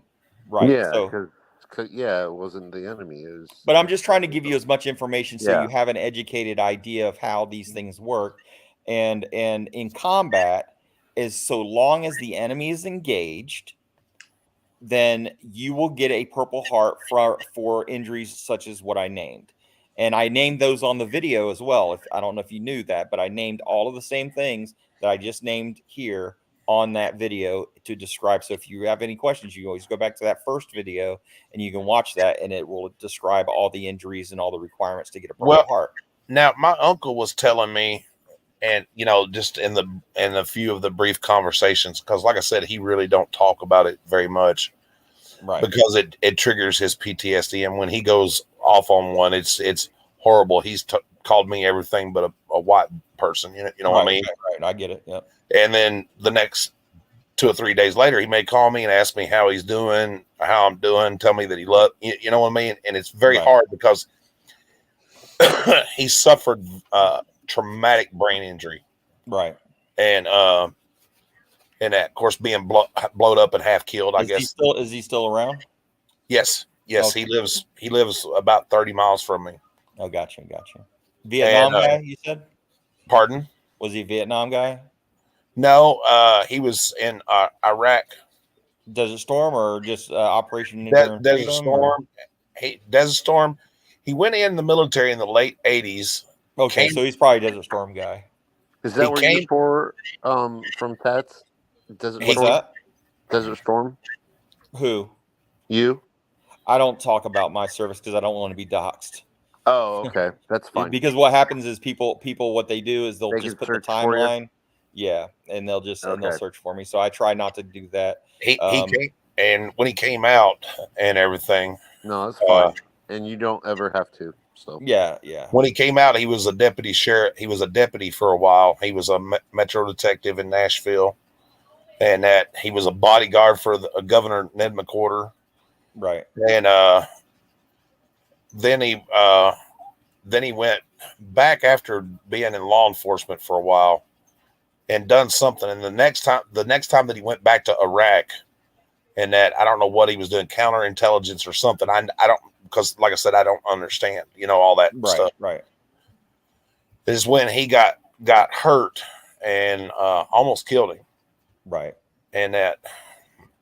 Well, a lot of guys, and I'll tell you this, another thing about Purple Heart recipients, and especially in unpopular wars, or especially when they don't, some guys don't want to have the fucking Purple Heart. You get it anyway. They're still going, you can't just say, oh, I don't want it. They're going to give it to you. But there's a lot of cases where these guys will throw away their Purple Hearts. They don't want the damn thing. Right. That'll be written on your card. But it'll still be there. Exactly. Actually, I'm glad you brought that up. The ID card is the same ID card that I have, but my card looks way better than his. I don't know what the fuck he did to his, but I actually posted my card, my actual card, because I wrote my name Tats on a piece of paper and covered my pertinent information on there, and I put it on a video to prove that I am an actual veteran, and that is my card. So I've done that, and that card there underneath his photo. It does say service-connected injury. It does say that, right? Mm-hmm. But that can be from stepping out of a giant truck and rolling your ankle and tearing your ACL. That can be most of those disabilities, 99.9%. Well, I can't say that. I would say 80% of those are usually non-combat related. Well, see, Um, my uncle was telling me about when he was over there, and, Well, and it that, makes a lot of sense though, too. You know, with all the training and everything to right. get ready, Yeah, that when he you was can when get he was those. in Yeah. when he was people in are going to Iraq, get hurt. when he was telling me when he was in Iraq over there that they would some of the people the Iraqis over there would strap dynamite to themselves and run Right. into the military bases, Right. Yeah, they and would, And that would be and a Purple Heart, by the way. and they'd have they'd have kids do it too. Right. yeah, he said they would shoot them sometimes before they ever got to the base, but he said sometimes it would be so unexpected because somebody let their guard down Yeah, Right. and some that. kid, you know, saw him do. It's easy to do. I'll give you another, for instance, for training. I only mention training usually when I'm talking to people in public. But training, we actually have a thing called DRF. So a DRF exercise is your deployment readiness force. So say an emergency happened in another part of the world and happens to be in. So in my case, our area of the world was the Pacific region, Korea, but of course the 25th ID goes anywhere in the world that they need to be, and we've been everywhere. So but anyway, we would do scenarios. So they would call us out like we're being deployed. They would give a code word. Even if you're out shopping or something like that, you have to be back at the barracks at in a certain time period. So for us, it was. I have somebody that I would like exposed for stolen valor. Who would that be? And it's my own half brother. Oh, really? What did he say or claim? Well, he claims that the reason he was discharged because he was wounded in Iraq, and I know he's full of shit. Right. Because when I was talking to him when he was supposed to be deployed, I'd ask him what time it was. Of course, you know, Google's a great thing. You can find out any fucking thing. Yeah, that makes it harder for people like us to expose them. And he would try to tell me what time it was, and according to Google, it was never the time. And that I'd like to find out why he was discharged. Well, you can do a simple FOIA request. You have his information. You have more information than most people have. You can actually do a FOIA request for him because he goes around and uses, "Oh, I'm a veteran," and blah blah blah. You know what I'm saying? Does he really? He goes around using it. The only person that is entitled to veteran benefits is somebody that has a honorable discharge. He don't draw veteran disability. He was dishonorably discharged, and I do know that much. Then he didn't get anything. No. And they got him for going AWOL. I do know that much. Oh wow, yeah. How long did he serve? Do you know? He was supposed to do 4 years. I don't even think he made it that. I think he made it 2. 2 years, yeah. Yeah. I have somebody in my family who actually didn't even make it out of basic training and went AWOL. So because he didn't want to go to Germany, that's fucking ridiculous. I would have loved to have gone to Germany. Well, see, I signed up to go in the military in '93, right after I graduated from high school. Right. And of course, by the time I had taken the test and everything, I got a felony. I don't mind telling anybody. I went hunting, got caught with a loaded weapon, and I could not get the military to accept me, even with a judge saying that they would sign off on it and everything else. Right. Yeah, they're very picky about that. And it's a shame because there's a lot of good guys out there. I really wanted to go into the Navy. I wanted to, you know what I mean? A lot of my family members have been in the military. I wanted to go into the Navy. By the way, and I have to say this too, as far as, because I watched Fraud at Wrangler's interview with you on your channel. And of course, because of my video that I was going to work on, right? So when he was talking about the criminal stuff and you were talking about the criminals, I don't give two shits about his criminal record, so long as he's a better person after it happened, right? Because we all make mistakes. We all make mistakes. Everybody has a record. Everybody has a record. Well, I don't have a record. Like I said on there, there's only a couple charges I care about. No, I'm just saying. I'm saying you've well, never been like child molesters and things like that. That's different. Yeah, not everybody's been to jail or anything like that. But I'm just saying. Yeah. Everybody's done something wrong in their life. Oh no, Nobody's yeah, absolutely. Perfect. We've all done something wrong, and there's several things. I've even said this before. how would you like? I can't remember what video I was making, but I was saying that in my video. I was like, how would you like everybody to know everything you've done in your life, whether it was something that you were caught for or something you weren't caught for? How would you like that? As far as I know, you're the only person so far on the internet that has used a part of my video for something. Oh, really? Yeah. That does Yeah. what? That has used my one of my videos or alive for a part as like in a video or something. Well, my hope yeah. is actually a lot of times when I do that, my real hope is that it gets you more subscribers, especially for the auditor side, because now I know that sometimes the trolls, there's a lot of trolls that hate my fucking channel, and of course they're going to subscribe to the people that they don't like, so or I don't like, I mean, but I think that it's kind of a trade-off. You because I've exposed or I put some smaller auditor channels. Still, that's bullshit. You know, Yeah, but I mean, there's no other way to do it. They Though. shouldn't go look at Nightmare and be like, oh, okay, well, since I don't like him, I'm going to be with some guy who's using the military to Right. get Well, money. that's what blows my mind. And here's what's really blowing my mind with Wrangler, and I'll tell you what it is. It's because he has surrounded himself with some veterans, and I know they're veterans, like Kfar. Okay, Kfar is one guy that I see a lot of, but here's the thing: Kfar was in the Navy. I'm assuming he served honorably. I don't know anything about the guy other than what I see on Wrangler's channel or on his own channel. And I don't think you're a bad person because you disagree with me. I just disagree with what you're saying, and I'm going to give you my opinion, or I'm going to find the facts that may debunk what you're saying. But I don't think you're a bad person. I don't call you my enemy. You're not I can still be friends with you even if you disagree with me. Right. Yeah. But I can still be friends with you.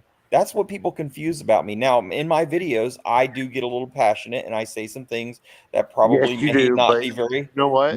not be very savory. You're But you're one of the first people that's besides Nightmare that's actually where I've actually heard them say it. Why does it matter who I watch or who am I friends with? You right. know, type thing. No, I don't care. It doesn't bother me. Exactly. Yeah. I don't care.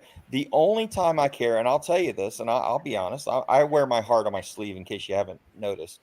But I did get a little upset when I saw Fraud at Wrangler talking to Nightmare and Nightmare but I didn't realize that Nightmare didn't know about the things that we brought up tonight. So I'm sitting there watching it and I'm going, how in the hell can you be friends with somebody who is making claims off the backs of the people who spilt blood on the battlefield and people that have lost their family members, little girls, little boys, don't have their daddies anymore, and their daddies won Purple Hearts when they were killed in action. And then you have this dick burglar making the same claims that little girl's daddy did. Yeah. And he's sad. taking away from what that little girl's daddy did. He's taking away from that soldier, my friend, Sergeant Mark Allen. You can look him up right now. He was mentioned on the floor of Congress. Master Sergeant Mark Allen, one of my closest friends that I had in the military, was killed in Afghanistan by a sniper rifle, but he died 10 years after he got shot in the head. He was a quadriplegic all of the remainder of his life, and his little girl would sit on his lap every day to spend time with her daddy. And he died 10 years after that. And you know why he got shot? Because he was out looking for that fucking traitor Bo Bergdahl, who ran away from his unit and tried to assist the enemy in killing Americans. Wow.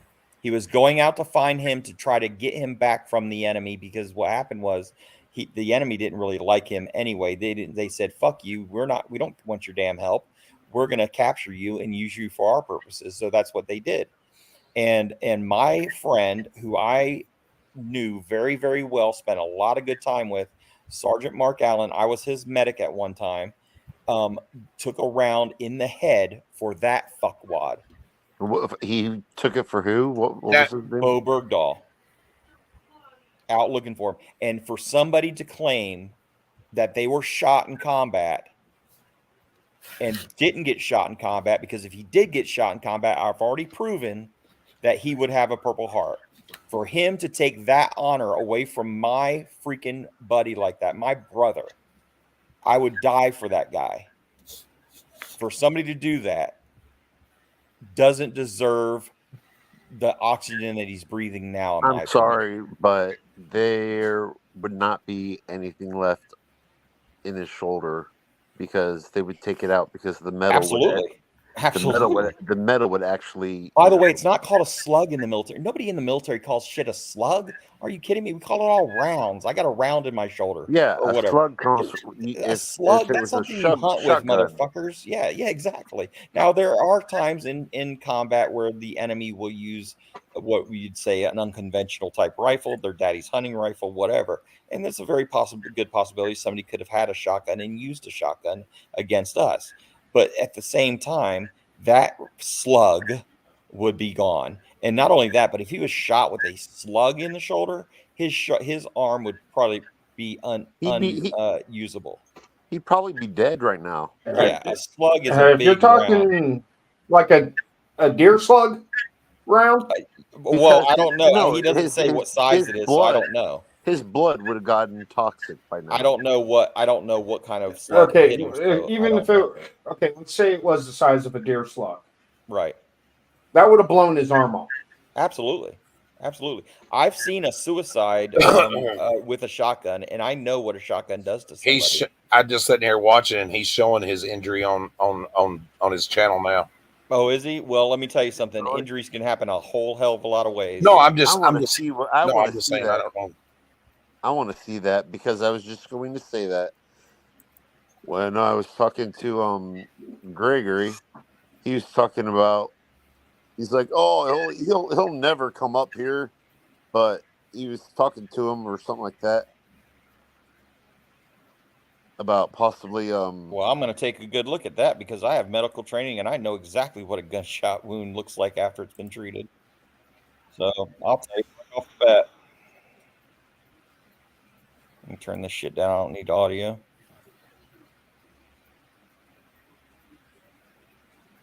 Yeah, let's take a good look at this. Hey, will you play it? Will you play it, James? I'm pulling it up right now here. Let me see. I don't see what you're Let's seeing. take a good look. James. Maybe you could put it on. Well, see, and that's what I tell everybody. I don't never judge anybody, you know. And I'll be honest with you. You know the reason why I watch Frauditor Troll, dude. I love a good roast. Even when people that is what he's calling. Me, is that it? Huh? No, sir. Nope. Sorry. Nope. No. What? That incision would be a hell of a lot bigger than that. Are you kidding me? Somebody said strip. Are you kidding me? No, sir. I don't see anything. I see Wranglers. It says Wranglers Roughnecks. Nope. I see the incision marks. That's not a gunshot. Sorry. It's not. Sorry. Unless they did some really good plastic surgery. And that would be a Purple Heart too. If that is what that caused it, right? That would still be a Purple Heart. Sorry.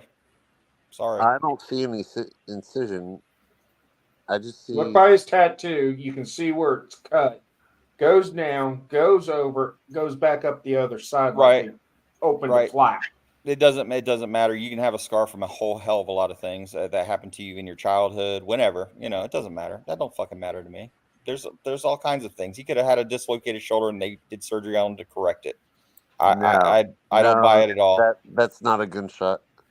That's not a gunshot at all. Not even close. It's not even fucking close. That's not even. I can't say I'm not a little medic or a wound expert, so I don't know. Not even a little bit. Nope. I know when they did my grandfather's rotator cuff, even though I hate that fucking asshole.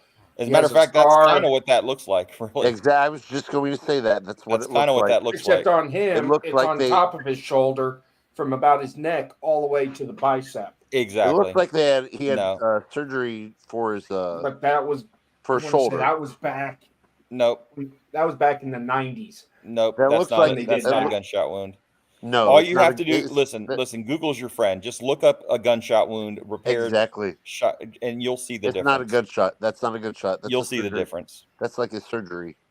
Yeah, you'll see the difference. Yeah. That's not a gunshot wound. Nope. Sorry. Trust me. With I've seen so many of those.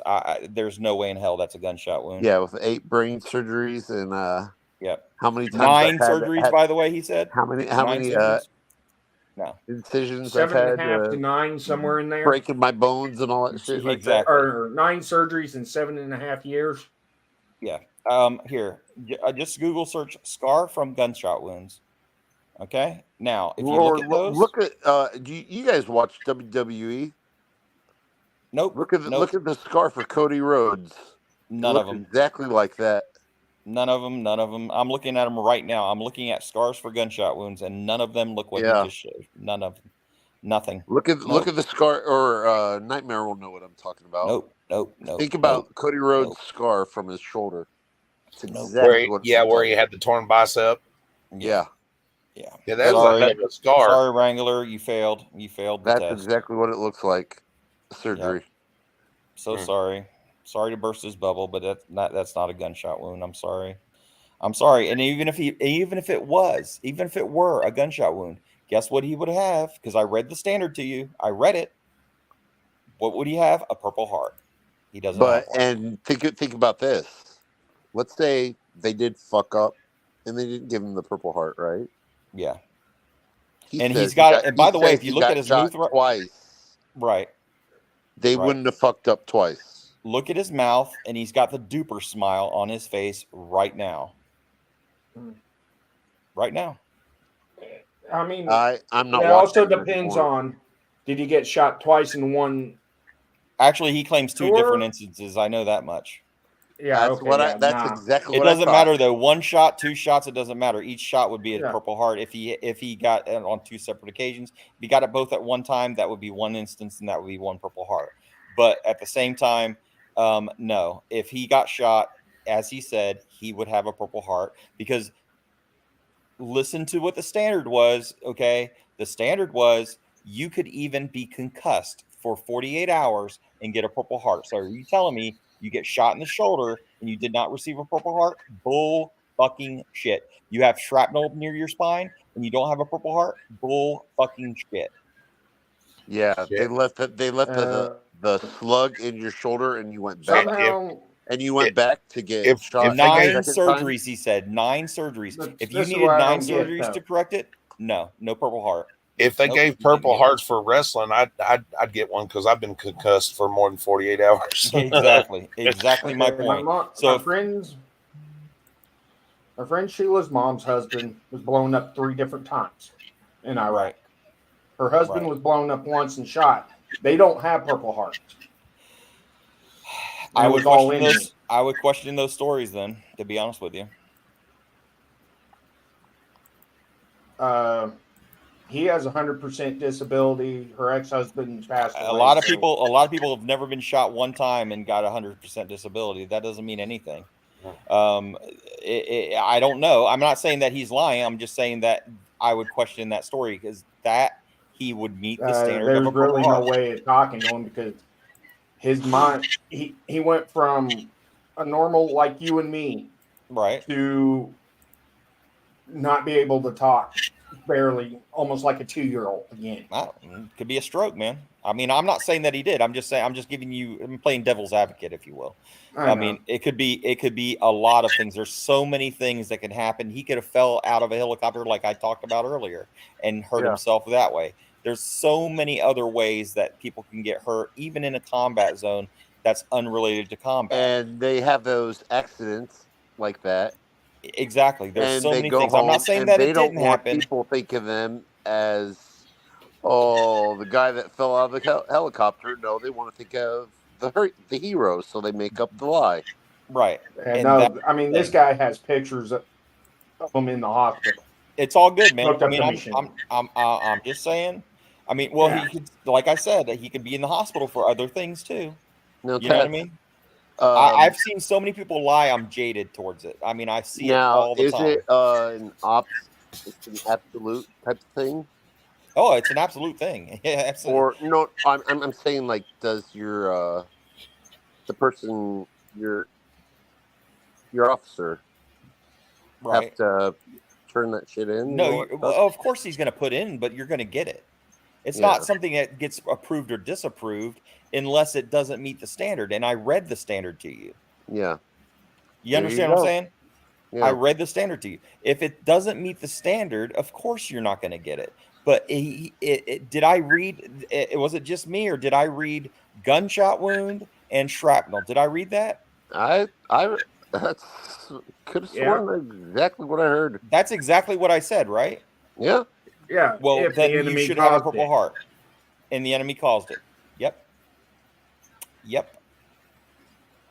Or it was friendly fire during an engagement. And why else would you be shooting in a combat zone without an enemy being engaged if it was friendly fire?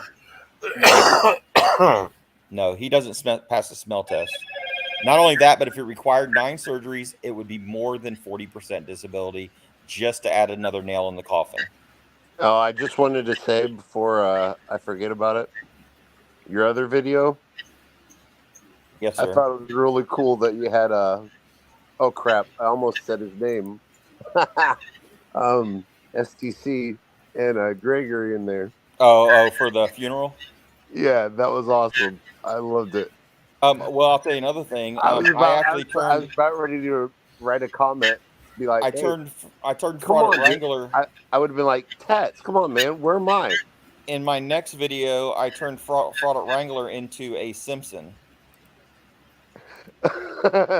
Turn him into a what? A Simpson. You know that kid that picks his nose? You always see him in the little memes. He's picking his nose and going, I got blah, blah, blah. Oh, Ralphie? Ralphie, yeah. So I turned him into him. I actually used Fraud Wrangler's face, his head and everything. I turned him yellow. I added the eyes, the Simpson eyes in the mouth, and he's picking his nose, and he's standing in a school picking his nose, and it says, because I'm reading it right now. I'm looking at it right now. And it says, I got shot in combat, but I didn't get a Purple Heart. And he's got bullet wounds on his chest and on his arm. Are you going to put us in those videos? Can we bury him? What's that? Maybe. Can I bury him? Absolutely. But that's what I have right now coming up. See, you guys got the exclusive. All right. Yeah. So, but there's no way on the planet. Google it yourself. You don't even have to listen to me. Google it yourself. What is the standard of receiving a Purple Heart? Read it. Not the ones that talk about retroactive. I'm talking about what types of injuries garner a Purple Heart. If you read it. Yeah, what I was reading wasn't even retroactive. That's from August 9th to 23 or April 9th to 23. No. What I'm saying is the forms are for retroactive. I'll show you. I'll show you. The DD for like 4721 or something. Yeah, let me look at it again. Let me see. I may be wrong on. I know it's DD something. Yeah, hold on. Oh no, it's bringing up a destroyer. Oh, Tats, you do not want to hear DA the story form 4187, the Purple Heart template. What is it? The Purple Heart template, DA form 4187. Yeah. Okay. There we go. I got it right here. Hey, Dustin. Yeah. Yeah. You have to tell Tats about that story about the person. I forget if it was you're related to him or not. I forget. Oh, my cousin. Oh yeah. That I thought you were talking about him or Wrangler. I mean. Yeah. I'm still trying to figure out about the guy I Tell him know. that. He has a DD 214. Yeah. Problem is, it has a naval discharge code. He was Army.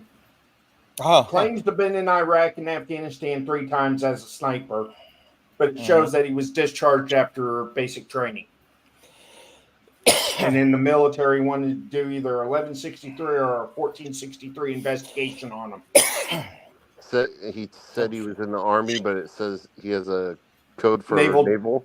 No, his service ID is for naval, but Yeah. with an Army DD-214. Oh, okay. Like his discharge codes for.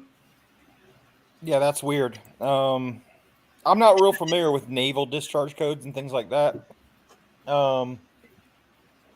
But what I'm I know he went into the Army with someone else. It's shit like They that. went together.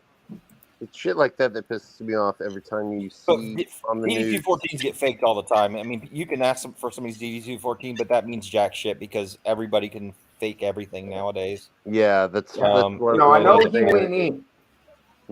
That's what I'm trying to say. Dustin knows what he's talking, or because he knows his cousin is faking it. He's Right. faking something. I know he's faking. He's elaborating his service, but I know he went in because he went in with somebody else I know, and they both went to basic together.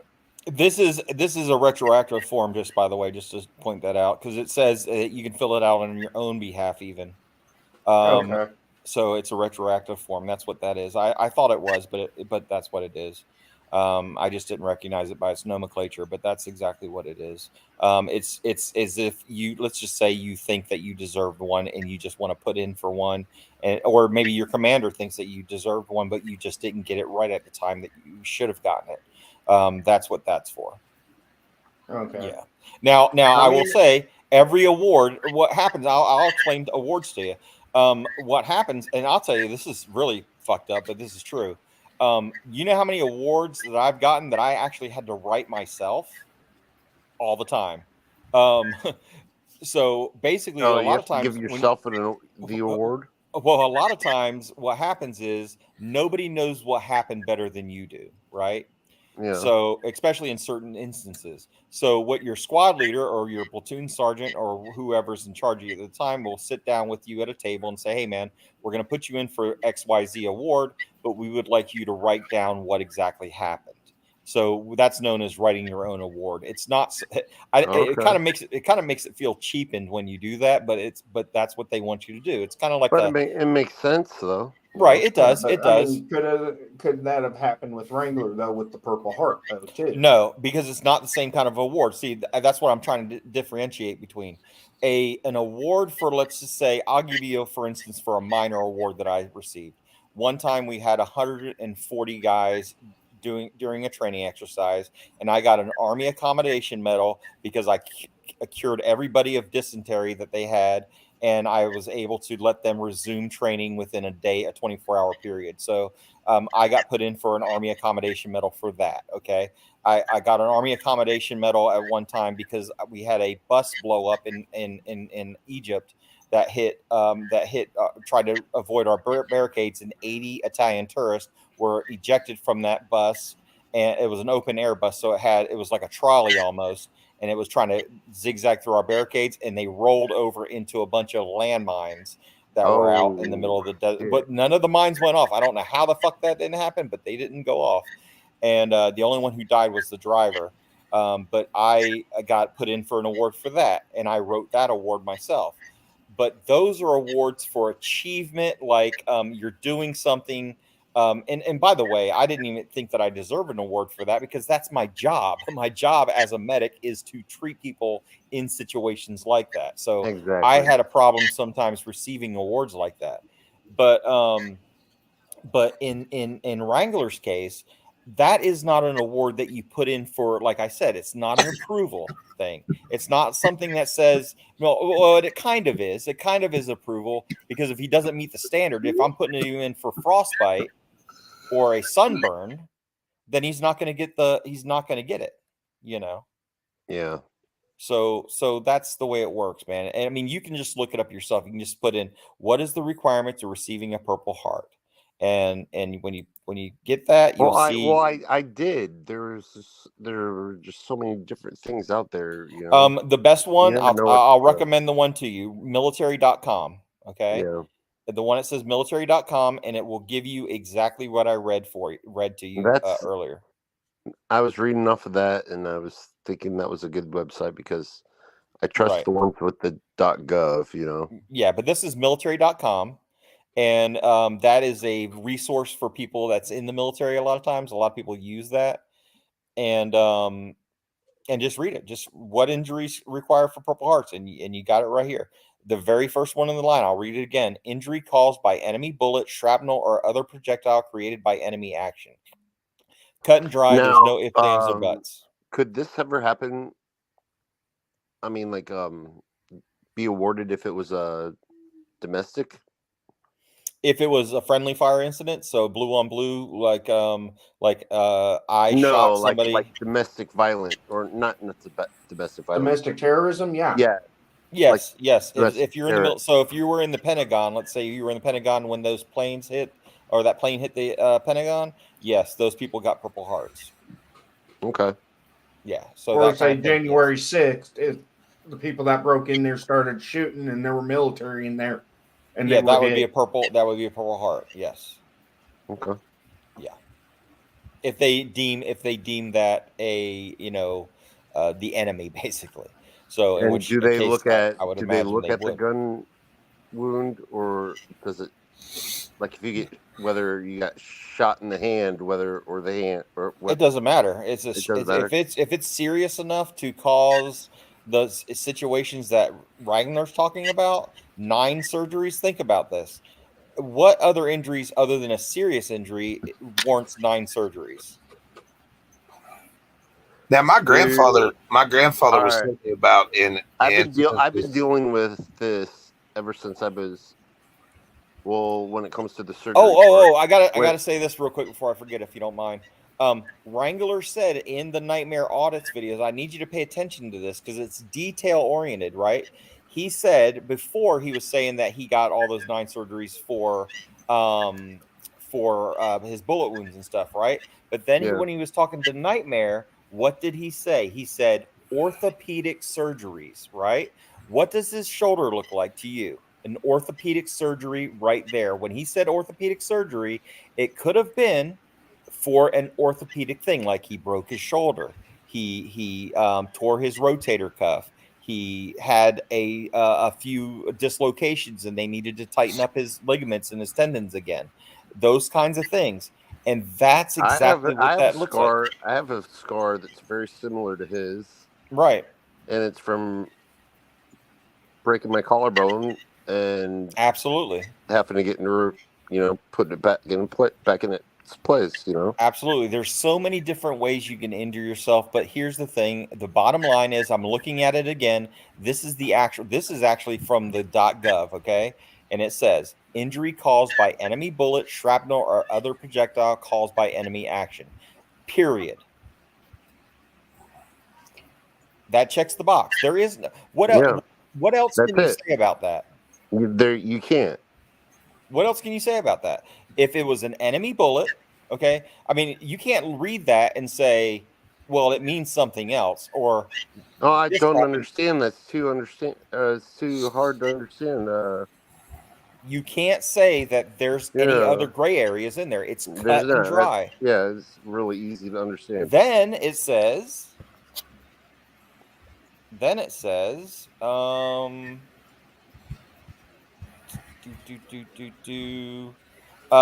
injuries caused by friendly fire as long as the enemy was engaged. So you have 2 bullet injuries from a enemy shooting at you, and then you have, or projectiles created, shrapnel specifically mentioned, by the way, which is the frag that he maintains its near his spine.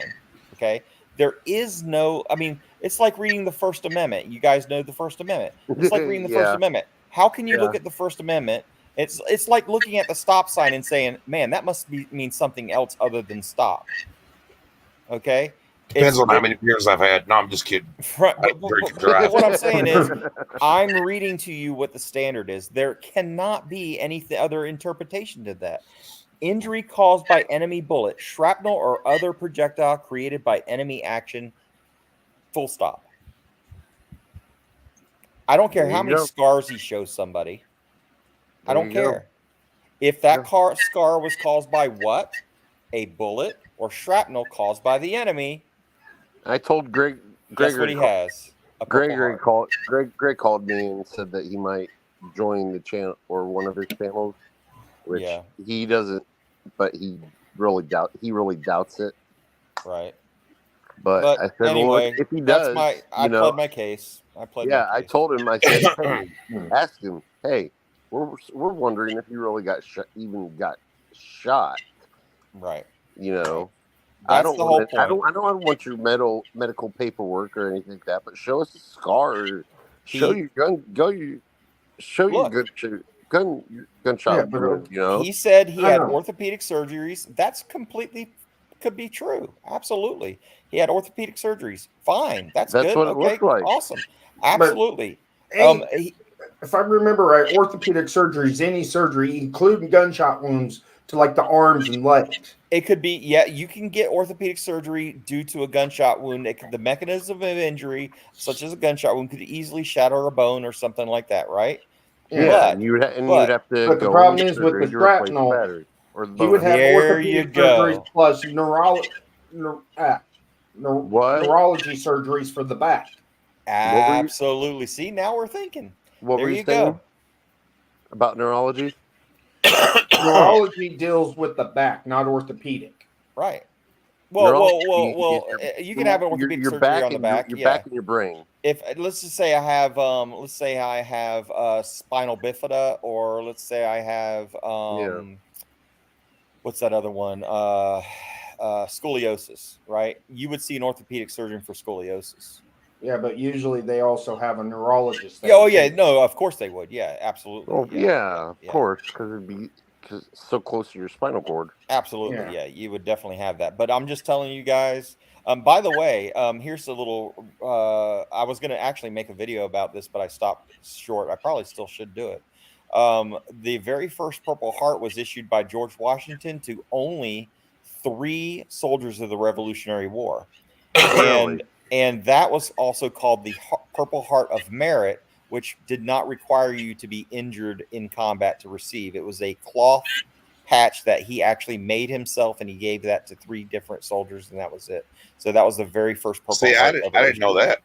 Yeah, so there you go. That's another thing I've always wondered. Yeah. I don't know how because I mean, if someone tells me that they have a Purple Heart, I take it serious, and they didn't ask for it. But in this case, it's kind of the opposite. It's kind of a weird fucking thing to me. Like, I've heard people lie about getting Purple Hearts, but I've never heard anybody. This is the first time I've ever heard this, where somebody says, "Hey man, I was shot and required 9 surgeries. I still got the shrapnel in my back, and I still got the slug in my shoulder, and I got shot a second time." Okay, this is the sad thing though with Purple Hearts. I can go into surplus stores and buy you can buy them. Absolutely. For like $15. Oh no, and say I got a Purple Heart. Yeah, the only one that you can't really, well, supposedly, I mean, I'm sure you can buy replicas, is the Medal of Honor.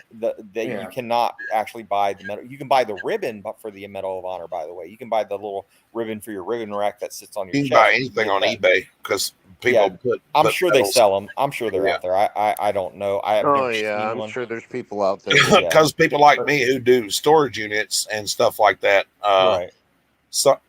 Sometimes sell medals. Now I have, while going through storage units, I found a Purple Heart, and matter of fact, I inquired about what I should do with it, and I turned it into to the VFW.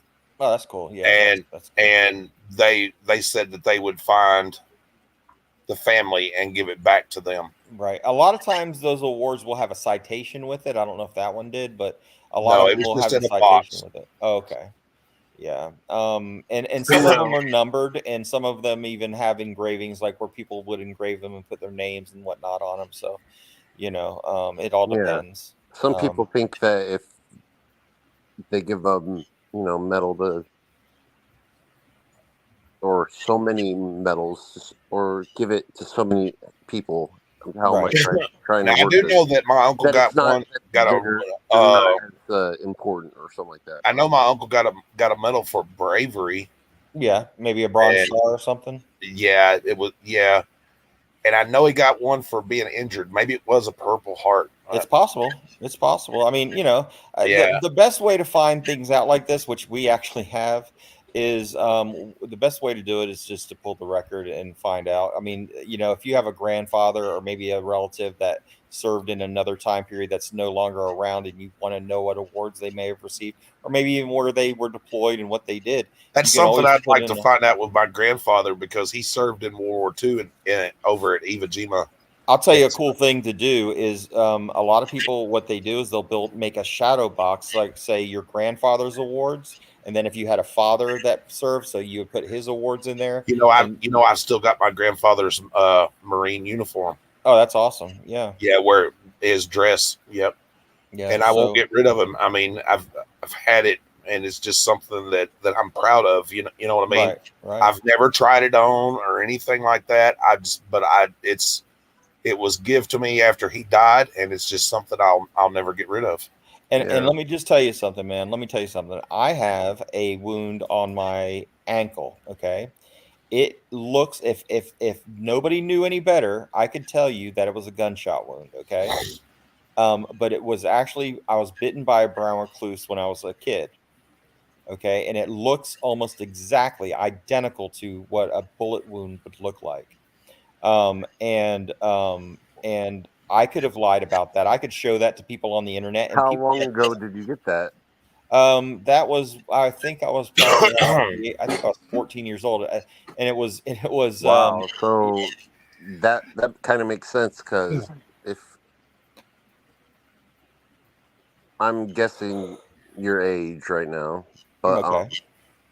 Approximately, but I'm just guessing. Back then, taking care of a brown recluse before, it does extremely terrible harm. Yeah. Well, what happened it makes sense. So it was on New Year's Eve actually when it happened, and when I started noticing the swelling and all of that stuff, and right when they were counting down the freaking New Year's Eve is when my leg was being cut on. It sucked. So that's how I spent that New Year's Eve that year, and how did they have the way to treat it? Yeah, well, yeah, they packed it with gauze and they let it drain, and they kept it open. They didn't suture it back up or anything. They just let it drain, and it did fine. I mean, brown recluses they basically liquefy the soft tissue in that area. Yeah, I know. Bite. Yeah, and it that's can like look the like only. Well, besides the it's like a flesh-eating virus almost, like what that does. Besides the Black Widow, A Black Widow is a neurological toxin. Yeah, but I was just saying, besides the Black Widow in Indiana, that's all we have is the brown recluse. Right. Yeah. Well, those are usually the two biggies, Mm-hmm. By the way, Black Widows are not aggressive whatsoever. I mean, they're very docile. Yeah, they are. Yeah, they're very docile. Unless you're screwing with them. Unless they crawl up in bed and you squish them or something. Yeah, something like that. But they're very docile spiders. I mean, you could. Now, brown recluse will bite you for no. Yeah, those are the wicked little fuckers, and I'm gonna tell you, man, and that wound, and you won't even see them. My brown recluse bite took a long time to heal up. It took forever. They packed it with gauze, what they call shoestring gauze, and it was packed for a long time, and then finally you took the packing out, and then just kind of let it heal. That's the first thing they taught us in college, and it was about the brown recluse. Yeah, in one of my classes was that. But anyway, I don't care how many scars he shows. I really don't. I don't care how many scars he shows. It doesn't matter. It doesn't answer the question. How can you get shot like that requiring 9 surgeries and not receive a Purple Heart? There is no way possible, not on this planet. There's not. No, I swear to God, on my father who just died 3 months ago, I swear on his grave that there's no possible way that Fraud at Wrangler did not get shot and did not receive a Purple Heart. If he got shot by enemy fire or by friendly fire during combat action, he would have a Purple Heart. That is the done deal. I read the standard. There's no other. Look, I could give 2 fucks about his First Amendment stuff right now. I really don't. I don't give 2. It's not because I don't like him because of that. It's because of what he's claiming. I'm not just making shit up. If I wanted to do that, I could do that all day long about everybody. Buddy, I'm not. Right. buddy, what are you talking about? I don't like Wrangler, but you can't say it, bullet hole or not, from his live. In other words, he's saying that the video is inconclusive. I mean, like, he can't tell because he's like me. He's not an expert on bullet hole wounds or surgeries or. Right. I get what he's saying. Actually, What did he say? Because I'm just looking. I'm just seeing one comment where it just says you need to use your real voice on your channel. If I had to ask for an expert on YouTube that isn't a doctor, I'd have to ask for someone that has experience. Give me a second. I'm trying to pull it up so everybody can see it. Right? Which would be Tat, which is why I asked STC to come back up. I'm just a regular guy. I have some medical training, I do, and I have some experience with these things, and I have experience with them. But not only that, but like I described before, I worked with Don Shipley, who is the world-renowned most educated person on the planet, I would argue, about Stolen Valor. I worked with him a couple of times. I'm not saying he's like my best friend or anything. I would say he's more of an acquaintance. He probably, if you asked him who I was, he probably wouldn't be able to tell you directly. Just because I only worked with him sporadically for different things. Because I was a member of his channel, and he would just say, "Hey, look, I'm working on this fake charity, and I called him up and I say, "Hey, look, I'll help you out, whatever you need," and bam, then I'm doing it. I happen to run in people who claim to be Navy SEALs. I did what everybody else does. I sent them an email. I said, "This is what this guy's claiming. Can you verify him for me?" And then we went from there. So, but I'm telling you right now, I am well versed in this shit. Very well versed. Just as much as these First Amendment auditors are well versed in the First Amendment and the Constitution, I'm just as well versed in Stolen Valor. Yeah. There's a lot of veterans in the Lions Club, in the Lions Club that I'm in. I don't know if you've ever heard of the Lions Club, but yeah. No, I've heard of the Lions Club. Absolutely. As a matter of fact, yeah, but you don't have to be a veteran to be a member of the Lions Club, though. No, you don't. No. I was a member of the Kiwanis at one time. Like most people on my dad's side of the family are. Wait, what did that say? I missed it because it went off the screen real quick. Are veterans, and so you have to hear them talk about their. I don't like Wrangler, but you can't say if it bullet hole from his live. Actually, I can. You know why? Because if he got shot, I read the standard, buddy. I don't know if you heard it, but I read the standard of the Purple Heart recipient. So in the military, when you qualify for an award, it doesn't matter if you disagree with it. It's not civilian life. This isn't civilian world where you get to pick and choose what the standard is. In the military, they are all about the standard. Okay.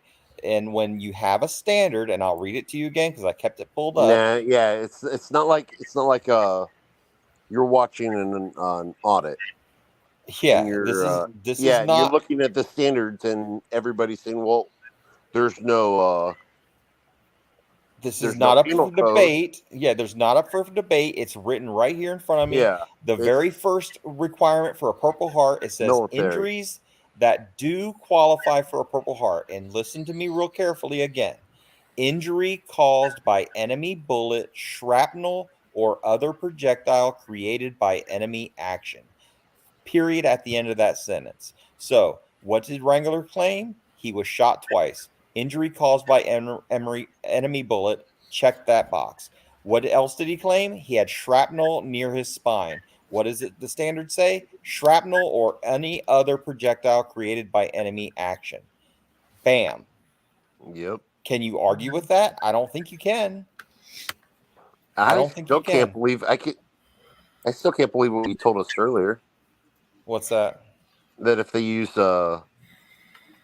like they try to poison you or something like that, they wouldn't. Yeah, that's kind of bullshit. I disagree with that. That was actually the first time I read that. Yeah, I was reading that. No, food poisoning besides, except if the enemy poisons you, you can get it. Right. Yeah. Okay. But yeah, did you read it on military.com? Is that what you're looking at? I'm reading it directly from the Army's website. I don't Okay. know. I'd probably starve to death over there, or if I would never eat off of a base or something if I was in a foreign land. Oh no, man, I've eaten. I was when reading in it Thai- when I was directly in- out of the AR 600. Okay, perfect. So, but am I reading the standard correctly? Yeah, There's no. I mean, you can't except argue in with the AR, what's confusing with the AR 600, Uh-huh. it says the commanders have to put in for it, Well, of course even they if do. you It's- are active. right. You're going to get put in I- for it because See, it has to be. and I think what a lot of people has confused is Tats is that you know you know you're not saying that he didn't serve in the military. Right, I'm not saying that at all. No. Okay, what you're wanting to know is if he was injured during combat, why he doesn't have a Purple Heart. Correct. That's it. Okay, That's so it. everybody's clear. That's it. No, that's it. That's the only problem I have is if you were shot. Okay, food In poisoning combat- not caused by enemy agents Correct. is not justified. So, Correct. okay, that's confusing. So, I'm guessing if you get food poisoning from the MREs, then Right, you you won't don't get a it. Purple But Heart. if you get it from the enemy, then you will. Correct. Anything, and basically the standard is, if just in a nutshell, if you want to make it a general standard, anything the enemy does to you that causes you some injury that's severe enough to, say, for example, require 9 surgeries, you're getting a Purple Heart. Yeah. And how Or at did he least you're get back getting the in? recommendation for it. It's basically so it has to be serious enough where you're not still serving. No, that's not true. You can serve still and be a recipient of the Purple Heart. No, that's not true. No, I just meant like it has to be like a really serious. It has to be serious enough to put you on your back for a little while, probably, something like that. Yeah. But I just read the entire standard, man. I mean, Yeah, and he says that he got shot twice. Exactly. Or 2 different times. Exactly. So there's nothing here that backs up So what he he's saying. would have got it at least once. Yeah, exactly. basically At least I think one. what Tats is trying to say, and that is he wants to make for sure he's not doubting that he served in the military. No, He just not wants to even make sure that he's not embellishing a story, of how he was injured and claiming fame off of that. That's I it. get what he's saying. That's the whole thing. He wants everybody to think that he's a war hero. A war hero, yeah. Yeah, he's a person who took a bullet for this country. That's what he wants you to believe. But I'm here to tell you, I'm reading it again one more time for anybody that's ADHD. Injury caused by enemy bullet, shrapnel, or any other projectile created by enemy action. Yes, your commander does put in the paperwork for it, but that's just like putting the paperwork in for your driver's license. That's like putting the paperwork in for anything else that you need to fill out a form to tell people what happened. But they're not going to deny you if you have an injury caused by an enemy bullet, shrapnel, or any other projectile created by Now, enemy could you action. ask your commanding officer not to put in for it? No, Okay. that's automatic. That is automatic. Well, I didn't know. See, that's why I asked. I don't know. The military is a very they're very militant. They're very by the book. Basically, they tell you F pretty you or much we'll do it organized, anyway. Pretty sort much. of. This puzzle piece fits with that puzzle piece. That's how the military is. This puzzle piece will not fit with any other puzzle piece. It only fits with this one. You understand what I'm saying? Yeah. The military doesn't have gray area. If the military had a lot of gray area, people would be dying all the time. No, so basically, what I'm saying is, even if you don't want it, your commander officer could be like, "Yeah, fuck you. I'm going to put it in." There's no fuck you. You're getting it. Whether you accept it or not is a different story. Well, you're gonna get it. You can throw it in the trash can the next day if you want, or the same day. But you're getting it. I had awards that I didn't think that I necessarily might have fucking deserved, but I got them any fucking way. I think basically what he's saying is, buddy, he don't care if he got the Purple Heart. Basically, what he's saying is, he wants to know if he was injured during combat, why he doesn't have one. Correct. And that That's it. because if it was an other injury that was happened while he was in the military, instead of embellishing the story, just say, "Hey, look, I tore da da da da da," or da Right. da da da. Right. I get what he's saying. Right. And that scar, of course, could be a legit injury, and that scar could have occurred while he was in the military. I am not doubting that. All I'm saying is, how did it happen? Because if it happened the way you said it happened, you would have a Purple Heart. Period.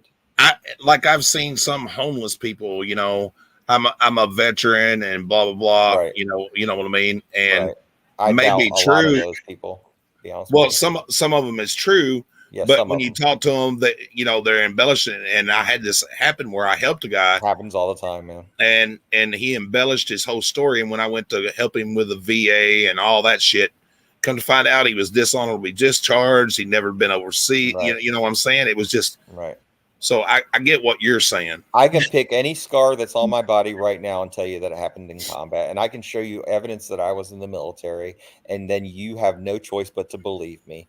But when you have somebody who knows, like I am, like I'm a person who actually knows that if you get shot, and you don't even have to know, you can just go to the Purple Heart Army, Case Ford. How do you say your name? KS Ford.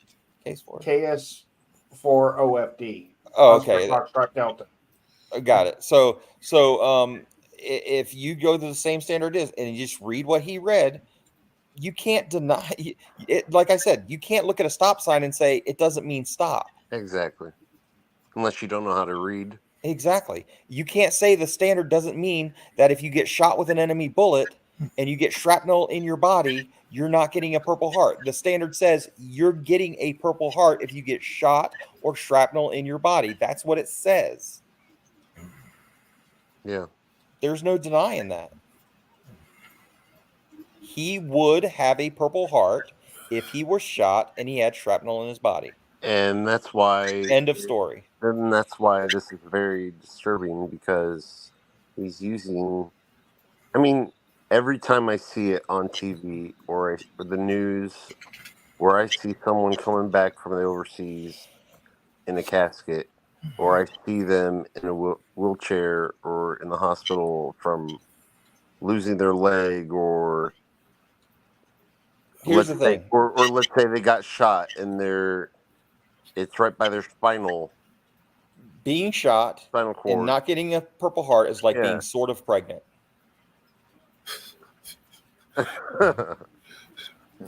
Okay? It doesn't fucking happen. I don't know if these statistics are 100% accurate, but they're saying only 1.8 million Purple Hearts have been awarded since 1932. Okay. That reminds me of when I caught my ex cheating on me and she said it was an accident. And I said, no, an accident's when you get up and stub your fucking toe. Exactly. You don't accidentally fall on a dick. Exactly. And by the way, only 1% of the population in the United States have ever served in the military. So that number could be very well accurate. A lot of people don't know that, but I am a 1%er. Nice.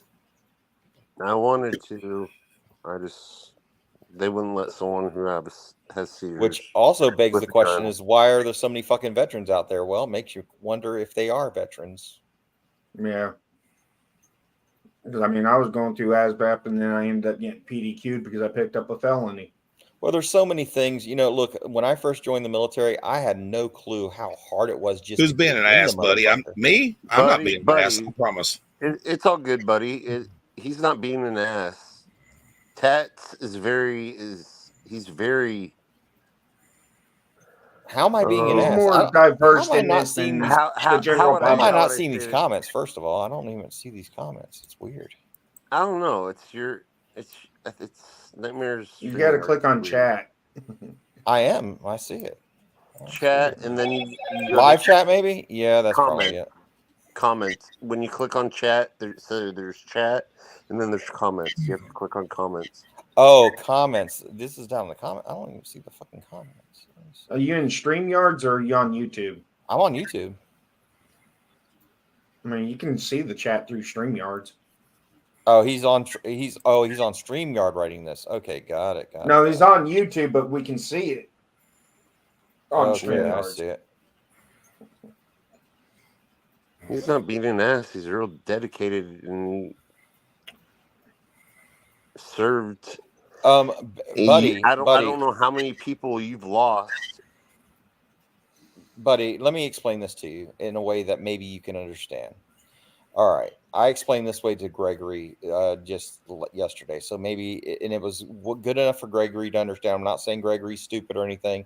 I'm just saying that Gregory just was not aware enough to understand with the military stuff. So let me lay it out to you like this. If I were somebody who loved the people who ran into the buildings during 9/11 that were firefighters, and I looked up to those guys, right? And they're firefighters, but I never was a firefighter. And I wasn't there on 9/11. But let's just say I loved it so much that I wanted people to believe that I was one of those firefighters, right? And so now all of a sudden I go on online and I buy myself a fire hat and I buy myself the clothes and I buy myself all that stuff. And now I'm starting to tell people stories about how I ran up the stairwells and I rescued all these people, and all these people have survived because I'm the one who did that, right? And now people are believing my story because I have the bunker gear. I even may have a few scars on my body that shows that, man, I got cut right here when I was running up there and a piece of rebar got my ass, or I got burned here, and this is what happened, right? Yeah. So now people believe that story, and they have no reason to question me because now I'm a fucking American hero, right? Yeah. But there are people out there who have family members who actually did that shit and that died in the process of doing that shit. Exactly. Yeah. I mean, that'd be like me. I used to be a firefighter. That'd be like me sitting there saying, "Oh, I was there on 9/11." Right. Or think about, or even, well, yeah, there you go. You were an actual firefighter, but that would be like you're absolutely right. That would be just like you saying, I was there on 9/11 and I did all that shit that they did. And now, who really cares about that? Guess who would care about that? You would care about that. You know why? Because you were an actual firefighter. And well, if my buddy was still alive, I wasn't there actually at 9/11, but I went with a fire department afterwards to a cleanup crew. My buddy Tim, who passed away a year ago, and right. he was there with me. He'd tell you. Matter of fact, if his wife came in here, she'd tell you. Right. And she comes in sporadically. Or just think about a family member that you really, really loved and cared about, and let's just say they did a certain job. I don't care what it was. You want to see something gross? You want to see something gross? What's that? That just come off off my toe. Is that your toenail? No, that's that scab on the okay. Floor was. But it's looking good though. Dude, that's you good. Just threw away your supper. That would have been gross if I'd have eaten it, wouldn't it? Oh, that's perfect for you.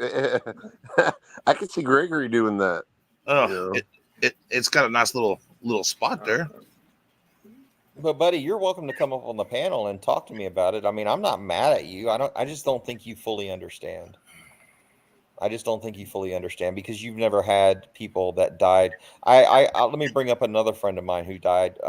I was friends with the very first American soldier that died in Kosovo when they were over there. He was in the 10th Special Forces. His name was Sergeant Joseph E. Saponzik. You can look him up. He died by hitting a landmine on his way back from a liaison mission.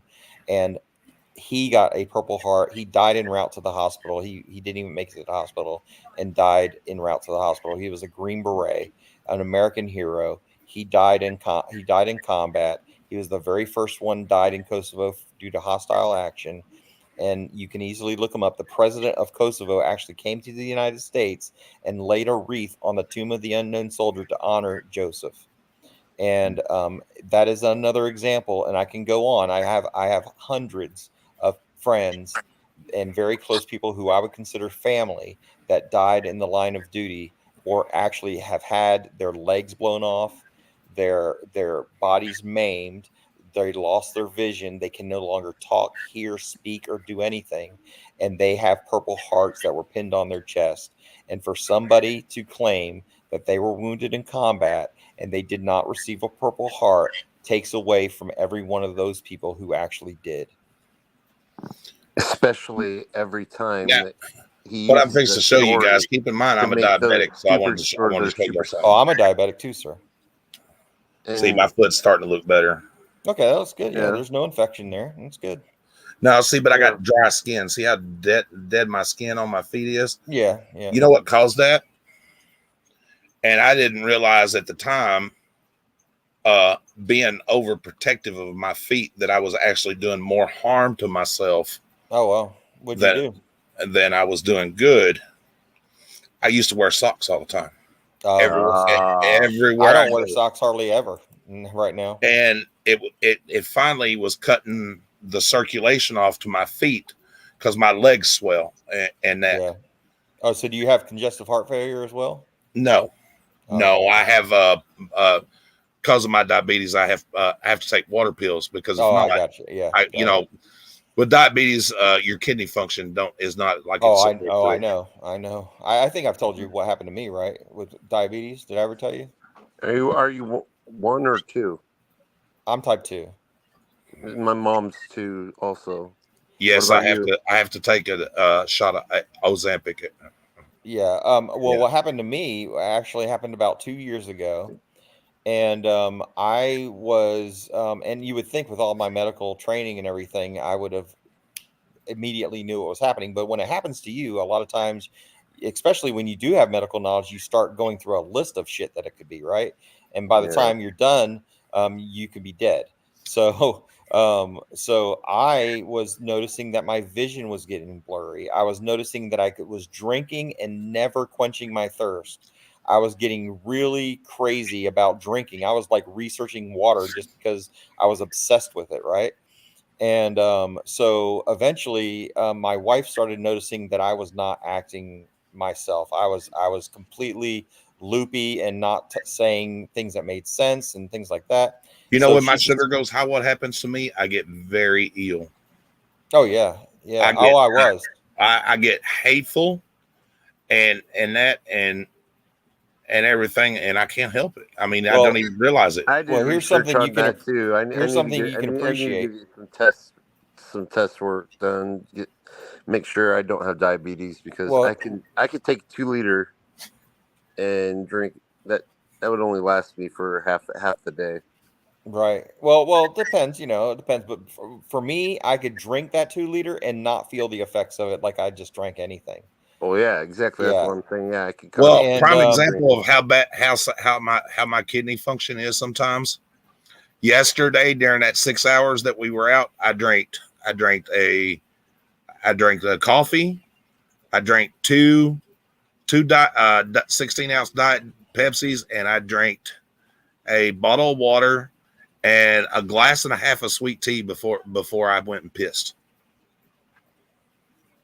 Dude, yeah, buddy, you're just a troll, man. That's all you are. I sweat like crazy too. So I drank a lot yesterday when I was at the Speedway but I was sweating a lot too. Right? I was sweating so much I didn't even have to go to the bathroom. But that's why I was going to say I was sweating a lot yesterday too, so that may have made a difference. But I'm going to tell you something. This is something you wouldn't believe. When I went to the hospital, actually, I had no blood pressure, by the way, when I went to the hospital, and so when I went there, they of course checked my buddy, thanks man, I appreciate that, but I don't think that about you. I just think you're you misunderstand, and you're just he said Tat, you're an ass. You just don't understand, man, and that's okay. You can call me an ass or whatever you want to call me. That's fine. But by the way, come on, buddy. When they tested my sugar, I was over 1,000. Okay. So the doctors and the nurses said that I should have probably been pushing up daisies by then. I don't even know how I survived that. And I was in the ICU for a week with that. And that's how I learned that I was diabetic. I didn't know that before that. Ryan said, I had a friend, Army Sergeant Eric Edmondson. I used to know an Edmondson, but I think his name was Steven. Well, buddy, you did call me an ass. Just pointing that out for you. I never called you anything before that. Was wounded, seriously injured in Iraq when his Striker vehicle hit by an IED. Yeah. was hit by. That sucks. That name sounds actually familiar to me, Ryan. I'm not sure why, but Edmondson. But that could be. I mean, the military is a very small world, by the way. You find that out when you're in. I actually ran into somebody that I knew in high school that I didn't even know. Well, I don't know how old you are. You may have met my uncle. He was in the 101st Airborne. I was never in the 101st. Well, no, I'm just saying he was, but he was all over the place. You know what I mean? Right. Yeah, you never know. You run into all kinds of people in the military, you know. I ran into a guy who I thought was going to be in the Olympics, and he was a long jumper, and he actually went to the Olympic trials, and but didn't qualify. And then I was walking down the street in Hawaii one day, and all of a sudden I heard my last name called out, and I turned around, and there he was, just out of nowhere. Didn't even know he was in the military. So, but as far as like some of the anti-auditors go, like Frauditor Troll, I don't mind telling anybody. I watch him because I love a good roast. I'm not even gonna lie about it. I love a good roast. Ryan, were you in the military? He was 26 years old. Yeah. Ryan said. That's terrible. When you join the military, I mean, I was the same way, man. I didn't think I was going to die or anything like that or anything bad. Okay, Ryan, no problem. I just was curious. Maybe that was one of your buddies or something that you lost. But when I joined the military, I had no thought of like dying. My mom, of course, being from the Vietnam time period, she was like, "You're gonna die. You shouldn't go in the military. You're gonna die." My son's in the Air Force, and cool. He's on his second year everything. And I'm not gonna as a father. What's he do in the Air Force? He's studying something nuclear. He told me, but I don't remember. Okay. I know he's studying something about diesel nuclear engineering. I don't know. Did he go to Lackland for basic training? Lackland in Texas? Lackland Air Force Base? Yes. Matter of fact, his graduation video is up in my videos. Oh, that's cool. Yeah, that's awesome. There's no prouder moment in a father's life, man. I went to my son's graduation for basic training, and I wished I could have been there, but I got to record it off the internet because they done it live. Oh no, my parents didn't show up for my fucking graduation. And I'm very proud of him, and I can't sit here as a father and say that I'm not concerned. Right, absolutely. You know what I'm saying? No, I know. Military conflict could break out at any time. No, I'm a father of a veteran, so I completely get that. And but I'm very proud. He's a smart young man. Unless he changes his mind, he wants to make a career out of it. And I told him that's awesome because, he's in his 20s now, and by the time that he gets to be 35 or so, he'll already have 20 years in and shit. Yeah. And because he went in at 18, right? And he can go anywhere and do any damn thing he wants. That's awesome, man. More power to your son. Thanks for your service. And thanks for your service, by the way, because as a parent, that is part of the service, supporting your son, man, because I know how that feels. Look, man, I thought that I would be just like, see you, don't want to be you. But when he left, I was a little baby when he left my house. Yep. And my son went in to be an air traffic controller. He was in the Army as an air traffic controller. But I don't know why the fuck he didn't go in the Air Force for that, but he wanted to go in the Army like I was. So actually, you know what the funny thing is when he was looking at jobs, I go, son, what do you want to do? Because he was talking to me about the military. He wanted to go in the military. And I said, well, what do you want to do? And he goes, well, I want to be a diver.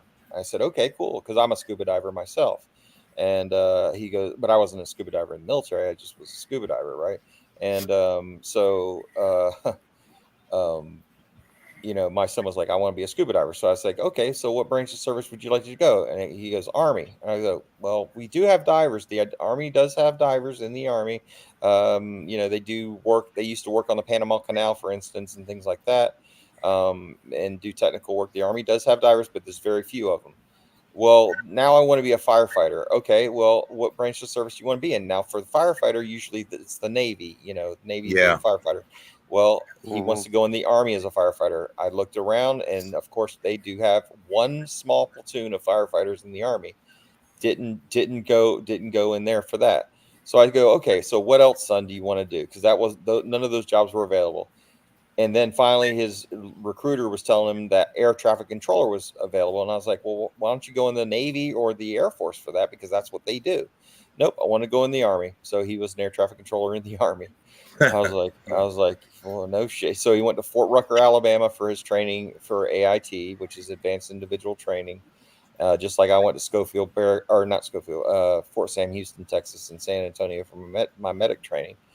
And he was an air traffic controller until he got hurt. And so that was it.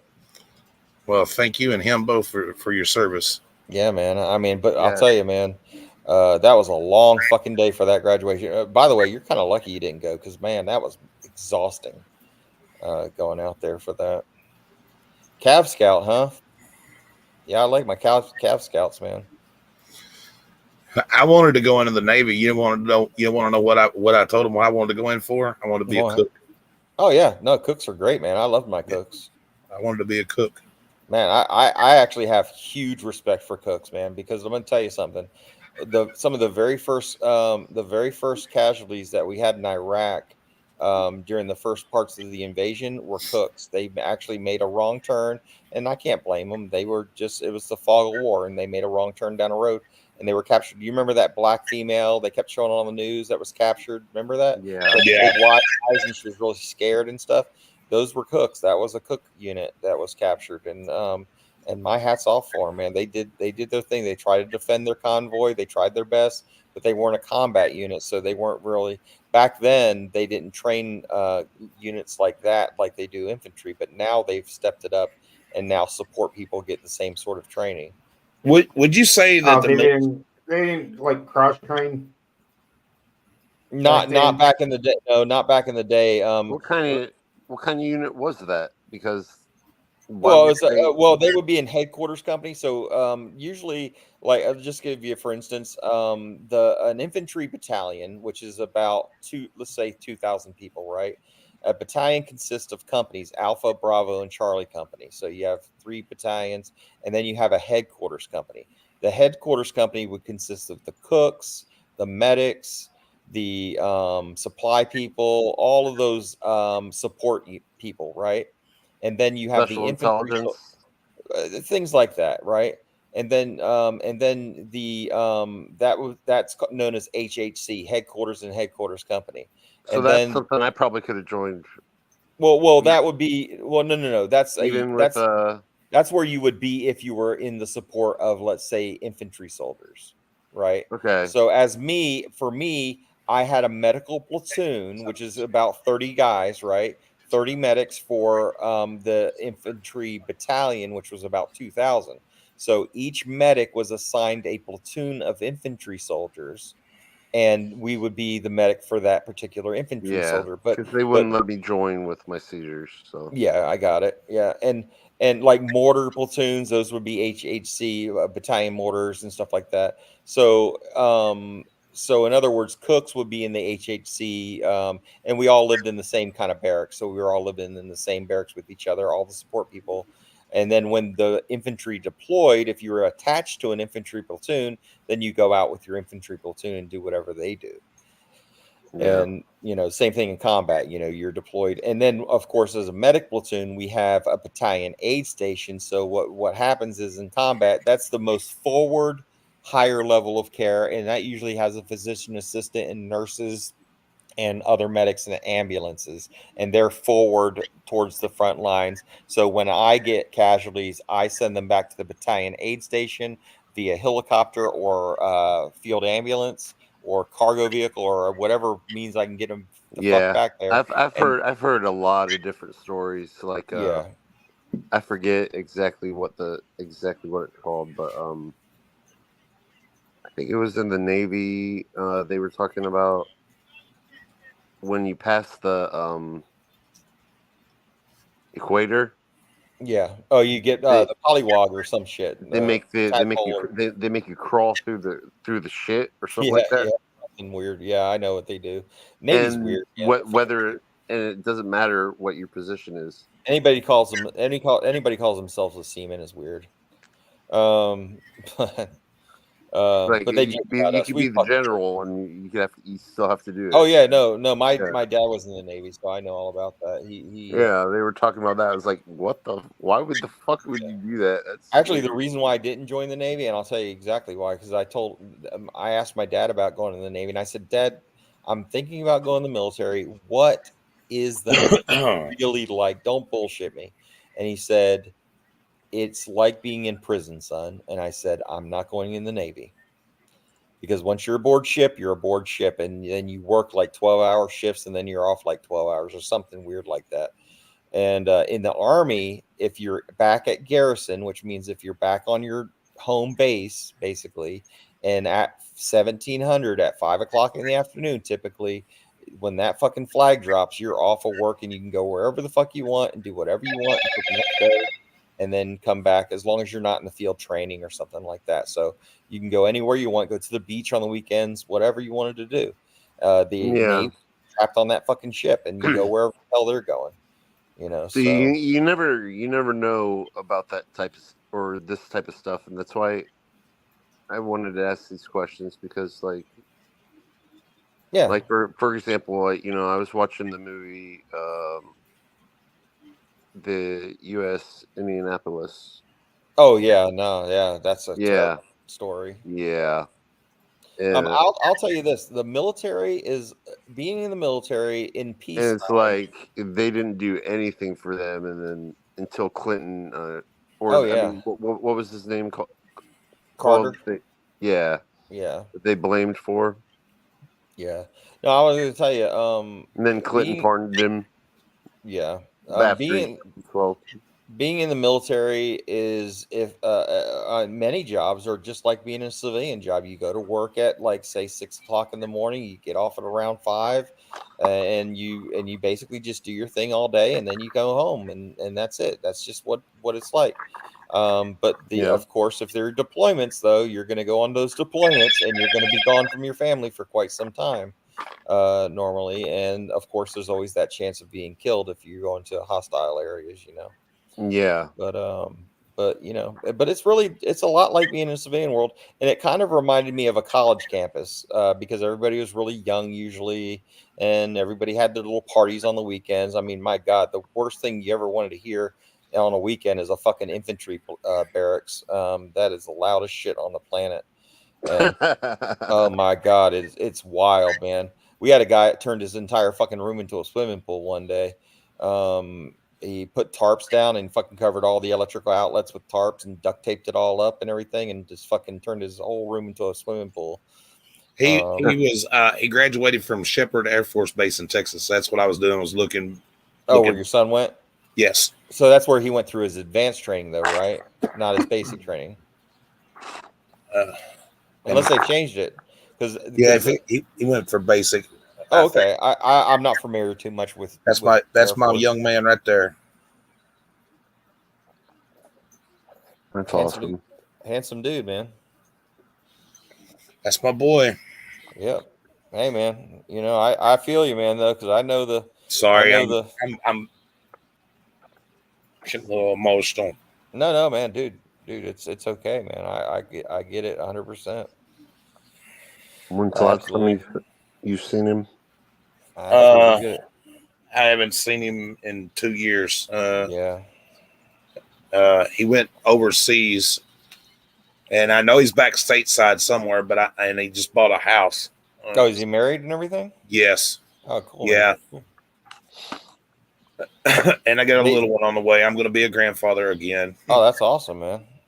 The Army used to tell us if they wanted us to have a wife, they would have issued us one. And I told them, I said, I don't want a fucking green wife, so I got the hell out.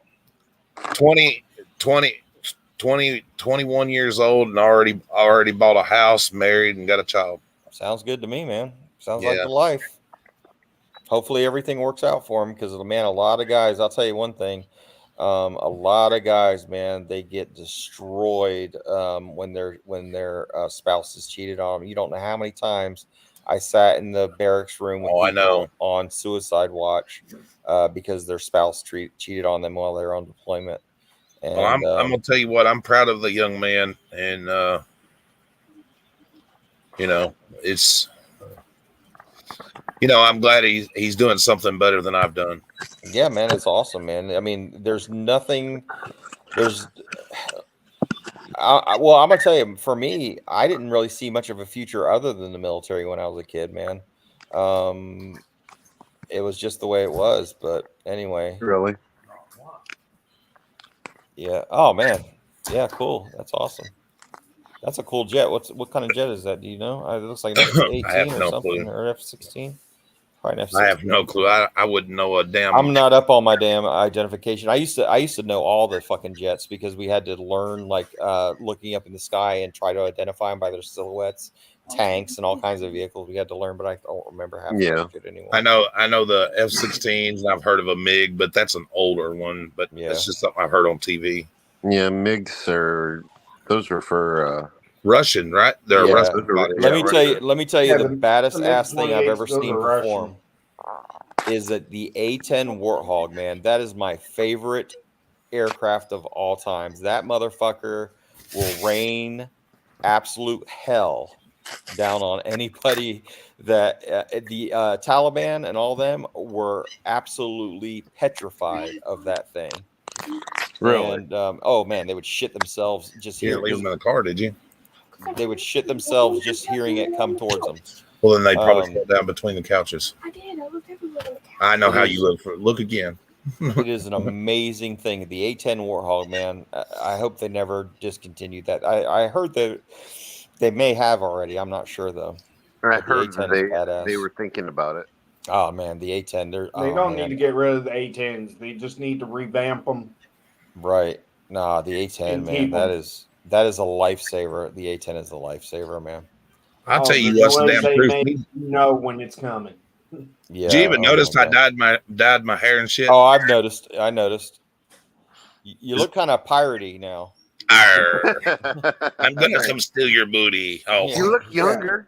You look younger. The only two planes I wish they would get rid of is the C-5 and the C-7. I hate when those damn things are landing. Hey, Veterans Affair, AFA. Hey, what do you think about the A-10 Warthog? Watch this. I guarantee there's nothing but love in the military for the A-10. Somebody said I look like SGV. What the fuck? Kind of in a way. A little bit. Maybe me and him are lost relatives. I don't know. If you squint, maybe, you know. If I what? If I squint, you look like you look like SJV. My grandson said I look like somebody famous. I don't know who the fuck I look like. Captain Lou Albano. No, just kidding. You look like Blackbeard. Well, I'm looking at your page right now, Veteran Affairs. Oh, I see. Wow. I told you, man. It's retarded to box it, man. I don't get it. And he worked on one of my favorite birds in the world, which is the OH-58. I love that little fucking bird. I loved it. Is that the Apache? No, the OH-58 is an observation helicopter. It's a Kiwa, I believe, if I'm not mistaken. Mm-hmm. And he was telling me some things about it that I didn't even know about the different armaments that can be put on it. But it's typically used for observation. That's what the OH stands for, observation helicopter. Oh wait. Okay, what's that fucking airplane that can turn its wings down and land? That's the Osprey. Oh, yeah, the Marine Corps uses those primarily. I think. They've flown over here. Yeah, training exercises. They're cool, but man, you need to hook me up with the damn ride on the damn OH-58 somewhere. I know you can do it. You got to get me on that damn bitch. I want to ride in one of those things so bad. Those are some badass helicopters, man. They were some fucking versatile. Those bitches move like you wouldn't believe. They're crazy looking. We were. My experience with one of those is we were doing some training and we were being fucking followed by an OH-58 just trying to, and it reminded me of a fucking dragonfly that would just not leave us the fuck alone. That bitch, like it was just on us like fucking hemorrhoids. I mean, that bitch would not stop. He said, you can do it if you have knee pads. That's funny. Yeah. Yeah, it was Fuck, bad. man. Yeah, if I had like $700, I'd go riding in an Apache. Did they teach Apache? you how to fly helicopters or Who, me? that, like, No, a hell no. I specific- don't know how to fly a helicopter. No, I've done it on video games. they don't teach you how to do that. Oh no, I'm not Rambo, Unless- man. Yeah, I wouldn't try to fly a helicopter. I can't even fly one on a video game, let alone. But I got to try to fucking. You know that No. mission in Grand Theft Auto where you got to steal the fucking plane and shit like Yeah, that? yeah. And do no, I fail every time. I'll tell you, the coolest weapon I ever fired is called the Mark 19. It's a belt-fed grenade launcher. Here. So think about that. Thank you. A belt-fed Hunter. grenade launcher. Here. Y'all look at that. Now you don't get no more American than that. Hell no. That's That's awesome. apple pie, Yeah, man. Homemade apple pie. homemade apple pie. The Mark 19, awesome. And then the other thing that I loved for some reason is I loved the fact that I actually shot or clacked off, as they call it, 36 or 38. I can't remember if it was 36 or 38. But Claymore mines daisy chained together. So all connected to Claymore mines, 30 something plus Claymore mines, and it turned day into night. That was badass Really? too. 30 Oh, yeah. connected to get. Wow. Claymore mines. And Claymore mines, let me just tell you something. They are not silent things. They are loud as fuck. Everybody like your beard and stuff. Yeah, I went to the Indianapolis Speedway yesterday for the drag Tell Oh, them that's loud. That's gotta drag be loud. racing. That shit's dude. Actually, one of the loudest things I ever heard as far as vehicles. You ever been to a Monster Jam? going back down here. yeah. Oh my god. I couldn't even hear myself speaking with that shit. That was loud as hell. Did you I'll ever touch get on to it. shoot the saw? It was like a freaking. Yeah, I fired a saw before. Yep. It was like a freaking earthquake every time they were going off. Actually, I got a cool training story that made me a hero. Are you familiar with JRTC Vet Affairs in Fort Polk, Louisiana? Switch into a dress. JRTC. what? Joint. It's called the Joint Readiness Training Center. No. So in JRTC, Joint Readiness Training Center, they say it's as close to going to combat as actually than it's really good training. In other words, right? So you go there, and you basically, for us, we were there for 2 months training up over there, and they actually use Soviet. Oh yeah, NTC is the same thing. NTC is over in the desert though. This is JRTC is in Fort Polk.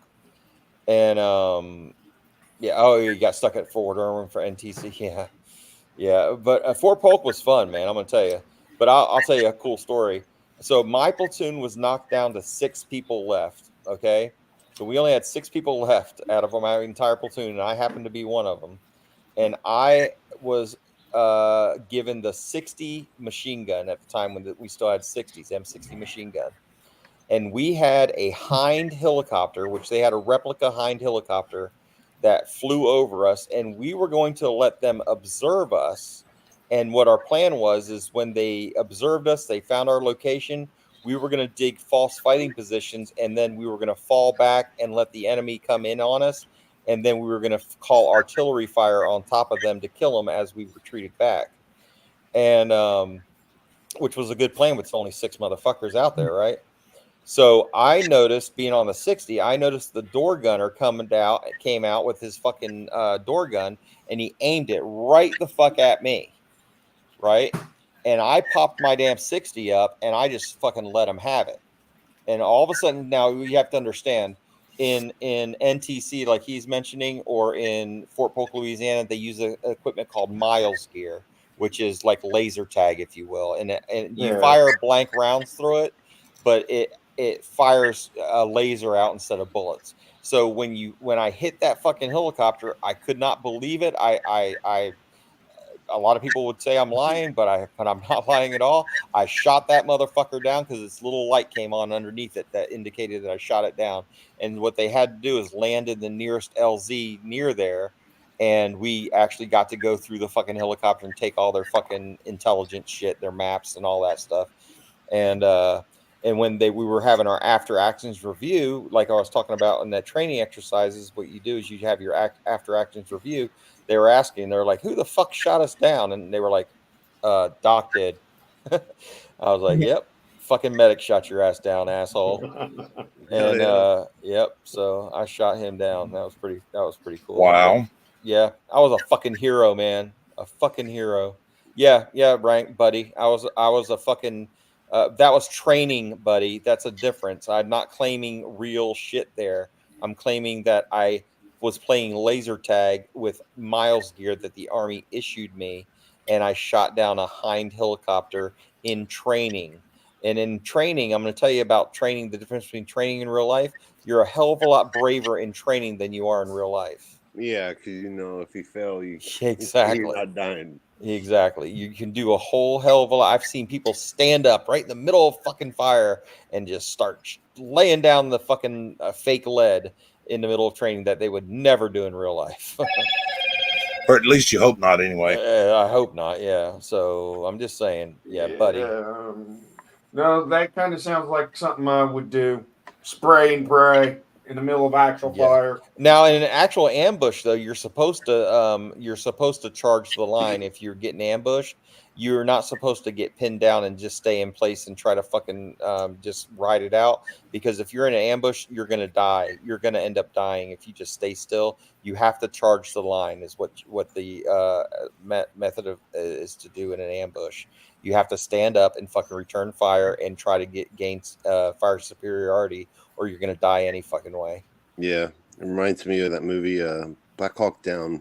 Yeah, you have to. You can't just sit there, or they're just gonna lob grenades, fucking artillery, whatever they have, and they're gonna kill you. Yeah. So Pretty much they call it a kill zone for a reason. way suppress the fire and try to retreat. Well, You you get can out of that try. situation. You can try, but you have to fire back and fucking. One of the most deadly forms of an ambush is called an L-shaped ambush. So if you think of soldiers shaped in an L form, they're shooting at you from an L form. And by the way, when U.S. Army or any Army forces usually fire from a defensive position, especially, it's interlocking fire. So basically, one is aimed at an angle and the other one's aimed at an angle, and they crisscross over and over and over again. So there's no straight lines of fire that the enemy can just run towards you straight and dodge all your fucking bullets. It's interlocking fire. So it's crisscrossing fire. That's how they set it up, and they call it that sectors of fire. And you actually put little stakes in the ground that I mean, you can move past that, but that's how they set you up in a defensive position usually, where everybody's fire interlocks with each other. Makes it like the Matrix. Yeah. So Pretty much put a wall of bullets and you can't dodge it. I'm gonna tell you, man. The infantry. When I was with the infantry, man, infantry doesn't get enough credit of how smart you have to be an infantry soldier. But let me tell you something, man. Some of the smartest people I ever knew were in the infantry, and those motherfuckers knew their shit. And there were some times when I was working with the infantry where I couldn't believe that I was actually participating in the things that I participated in. And I was like a fucking movie sometimes, where I was just like, man, I wish my mom could see me now. I wish some chick was watching me right now. She would think I was the hottest fucking coolest thing in the world. Yeah, man. This is a fucking movie, man. It reminds me of Rambo. Am I really rappelling down on this fast roping on top of a fucking building right now? Am I really fucking doing this? Like, this is badass, I mean, that does go through your mind. I'm actually fast roping out of a Black Hawk helicopter right now. Yeah, I mean, I'm not gonna lie. I felt that way all the time. Once he got back, I met stripper. Yeah, you've had those instances, veteran. Don't lie, where you're sitting there flying in your damn helicopter or whatever you're doing, and you're thinking, "Man, this is bad fucking ass." Like the first time I fired an AT-4, veteran knows what I'm talking about. AT-4, fucking AT-4 anti-tank weapon. I was the very first one on the firing line. I had no idea how loud those motherfuckers were. I almost dropped it when I fired it. It's like a bazooka. Yeah. It's a giant bazooka. They're a one-time use thing. You shoot it and it's done. And but the backblast of one of those motherfuckers is like 50 meters behind you. So wow. Yeah. You wouldn't want to be standing behind it then. No. I've seen injuries due to the backblast of AT-4s.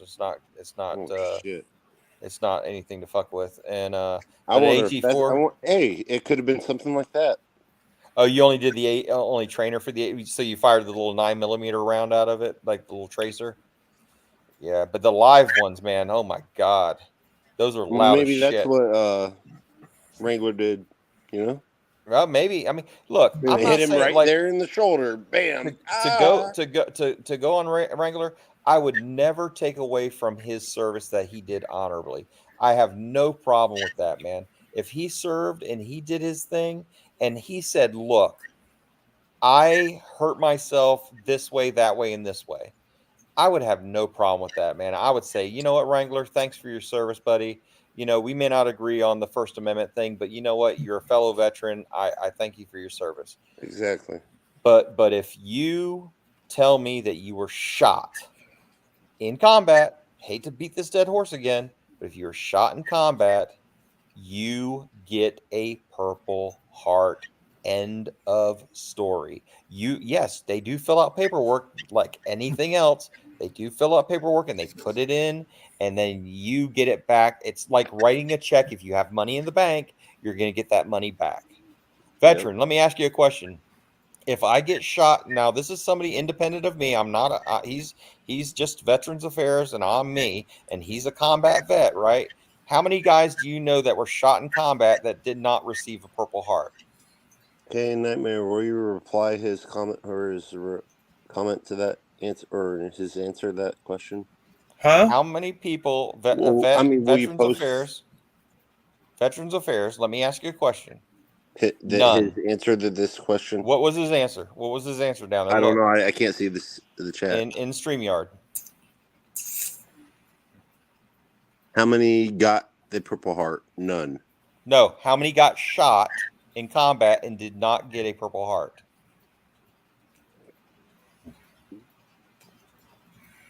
There you go, right there. Not me, another veteran.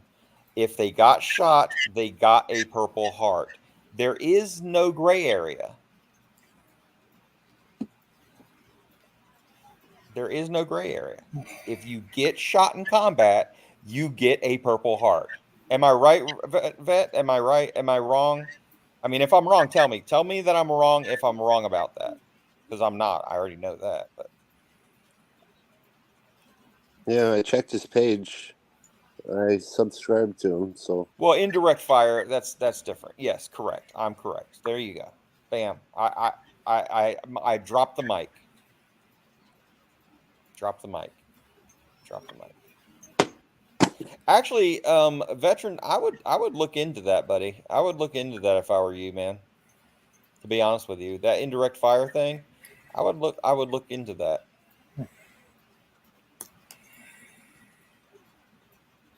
You know.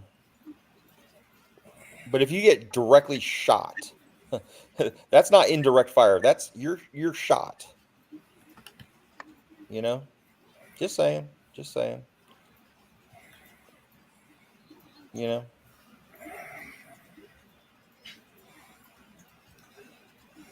Oh no, I get you, man. I get you. I know that. I don't it is considered a medal of valor. That's one thing, but no, I agree. There's nothing special about the Purple Heart as far as like you don't go out there and earn a special Purple Heart. I mean, you earn it in the sense that you get shot, right? But you're not going out and doing something that's above and beyond the Call of Duty, other than the fact that you just got unlucky and you got fucking shot. I mean, he said we used to make fun of cars that had Purple Hearts. Oh no, yeah, absolutely. It's not something that like. Let me put it to you this way: when you wear an army shirt on an army base, you're not cool.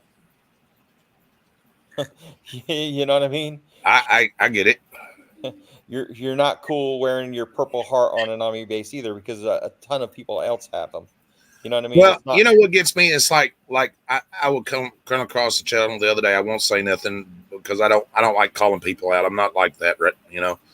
And this chick was bragging about, you know, she bought this military person a dinner or something like that, or you know, just going on and trying to make herself look good. And I'm thinking to myself, well, you stupid bitch, do you know how many times I've done that myself?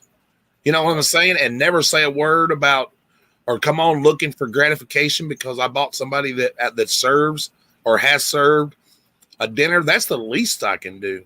Actually, let me restate my question to you, Vet and Affairs. I just have one more question for you, sir, if you don't mind. So let me ask you a question, and I'm not even going to use Fraudulent Wrangler. I'm just going to use myself. Okay, let me ask you a question. I got shot twice in combat, and I have shrapnel in my body and a bullet in my shoulder right now, and I have shrapnel near my spine. Do you think I have a Purple Heart? And oh, by the way, and it required 9 surgeries to repair. I have to throw that in there. So 9 surgeries, shot twice, shrapnel near my spine. Do I have a Purple Heart?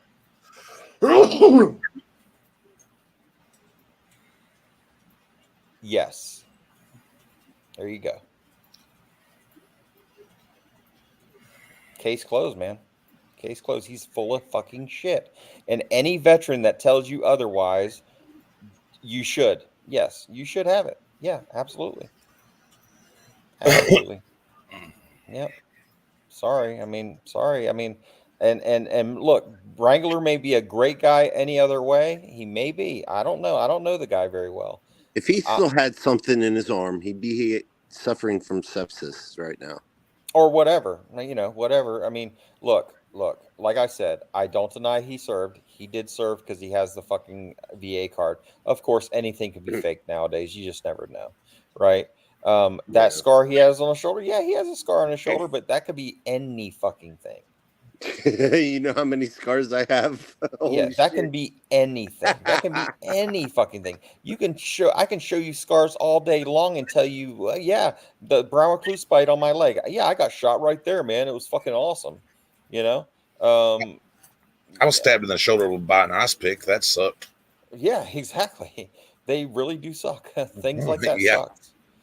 And they really have. I could use my scars and say that I got injured. Yeah, man, you probably got scars all over the fucking. Man, dude, I just got out of Afghanistan, man. Look at this fucking scar, dude. You know, there's all kinds of shit you can do, man. And you know what? A lot of people don't question it. A lot of people don't. But I'll tell you who does question it. People like me and Veterans Affairs. We question shit like that all the time. I can look at somebody wearing a uniform, and I can look at their medals, and I can tell you if they're out of order or not. I can tell you if they're wearing the uniform correctly. There are things that stand out to us that doesn't stand out to anybody else because we know this shit. Yeah. We know this shit. I can look at somebody and go, nope, sorry, you're not talking the talk. You give me the medals and the uniform. Just tell me to put it on. I have no idea what order to put them on. Well, no, I would agree. I would agree there. We all do embellish something. As males in general, we embellish all the fucking time. Of course we do, man. I'm not denying that. Have I embellished some things that I've said before? Absolutely. But I've never claimed that I was ever shot in combat and did not receive a Purple Heart. That is ridiculous. The videos that you made that showed that he was even avoiding his own people that his paying members of his channel that were veterans, and that's the reason why I use the veterans in there. It's not the civilians that I care about. I don't care about civilians. Look, if you're a civilian and you don't know anything about the military and you just take him at his word, I don't blame you, man. Who wouldn't? But if you're a veteran and you know how things work in the military, there is no doubt in any veteran's mind that I can think of, unless you're butt buddies with the motherfucker, like the other dude is, then you're gonna say, no, he's full of shit. Like for my site, you know, yeah, I might send a $10 donation or something like that without any, just for the story, you know. Right. Well, because I don't want to take it, because I'm not going to spend that much time to go look it all up to make sure it's true. But I mean, if it was like I'm not going to give him $100 or something like that. I'm going to look that shit up, make sure it's true. Right. But you know what though? You know how many people? If you just watch Don Shipley's videos, man, I highly recommend them. I'm probably going to drop off here in a second. But I'm telling you, man, if all you got to do is watch Don Shipley's videos, and he'll tell you everything you need to know about Stolen Valor, and he is very educational, very entertaining, by the way. He tells the funniest fucking stories you'll ever hear in your life. Will you drop his link on your community page? Yeah, I can do that. Yeah, I absolutely. Actually, it's in my my last video. I think I put it on there because I put him. He's in that video that I made. Right. So yeah, I think it's in there. That's the only one I haven't watched. Yeah, my latest number one 3. has his link in there. But yeah, man, he has the best stories in the world. Like he talks about a story where this cow that he had on his farm got a hold of some fucking liquor and just commenced to ripping the shit out of this other Navy SEAL's tent that they were camping out on his property, and just started going ballistic because the fucking cow got drunk off of all this fucking alcohol they had. It was fucking amazing. And how here's another story. When he and his wife were dating, they wanted to go up on something really romantic and overlook the city that they were in. And he took her up on this hill, right? And they had sex up on the hill and all this stuff, right? And then in the morning, they were like, man, this is such a beautiful spot and everything. In the morning, they looked around themselves and they were standing on top of a fucking landfill. Oh, shit. Yeah. Romantic, right? Yeah. Romantic at night when you're not knowing. Don Shipley tells the best fucking stories. And the best story he tells is when he wedgied the fuck out of a terrorist. He wedgied the shit. And Don Shipley is a huge man. And he grabbed that motherfucker and wedgied him so bad. And the guy was cuffed up, so he couldn't do anything about the wedgie. So he kept scooching himself around the deck of the ship to try to unass the underwear from his ass. Well, I hate to leave good company, gentlemen, but I have got to run my daughter home. So yeah, man. Hey, God bless, man. And thank you guys for coming on and hanging out and everything else. I appreciate it. Thanks for explaining things, Tats. Hey, man, look, I was butthurt. I'm not going to lie. I was butthurt. But I'm always willing to, like I always say on my channel, I'm always willing to give people a second chance. And I'm always willing to take the time and explain it because I have to. And because I consider that part of my duty as well as a veteran to make sure that people understand what's going on with it. So, yeah. All right. Y'all take care, man. Hey, take care, Tats. You I'll too. see you on Gregory's. Later, Tats. No hard feelings. No hard feelings, guys. No hard feelings at all. That's what I'm that way. About what? No, I don't have any hard feelings toward anybody. Never have. Right. But I'm just saying, just in case. No, it's all good, man. Yep. Take care, guys. You too, brother. Yep. Everybody, y'all have a good night, and I'll catch you on the flip side. Thank you guys for coming. And that's why we dropped you. And till the next time, I'm James from Nightmares Orders.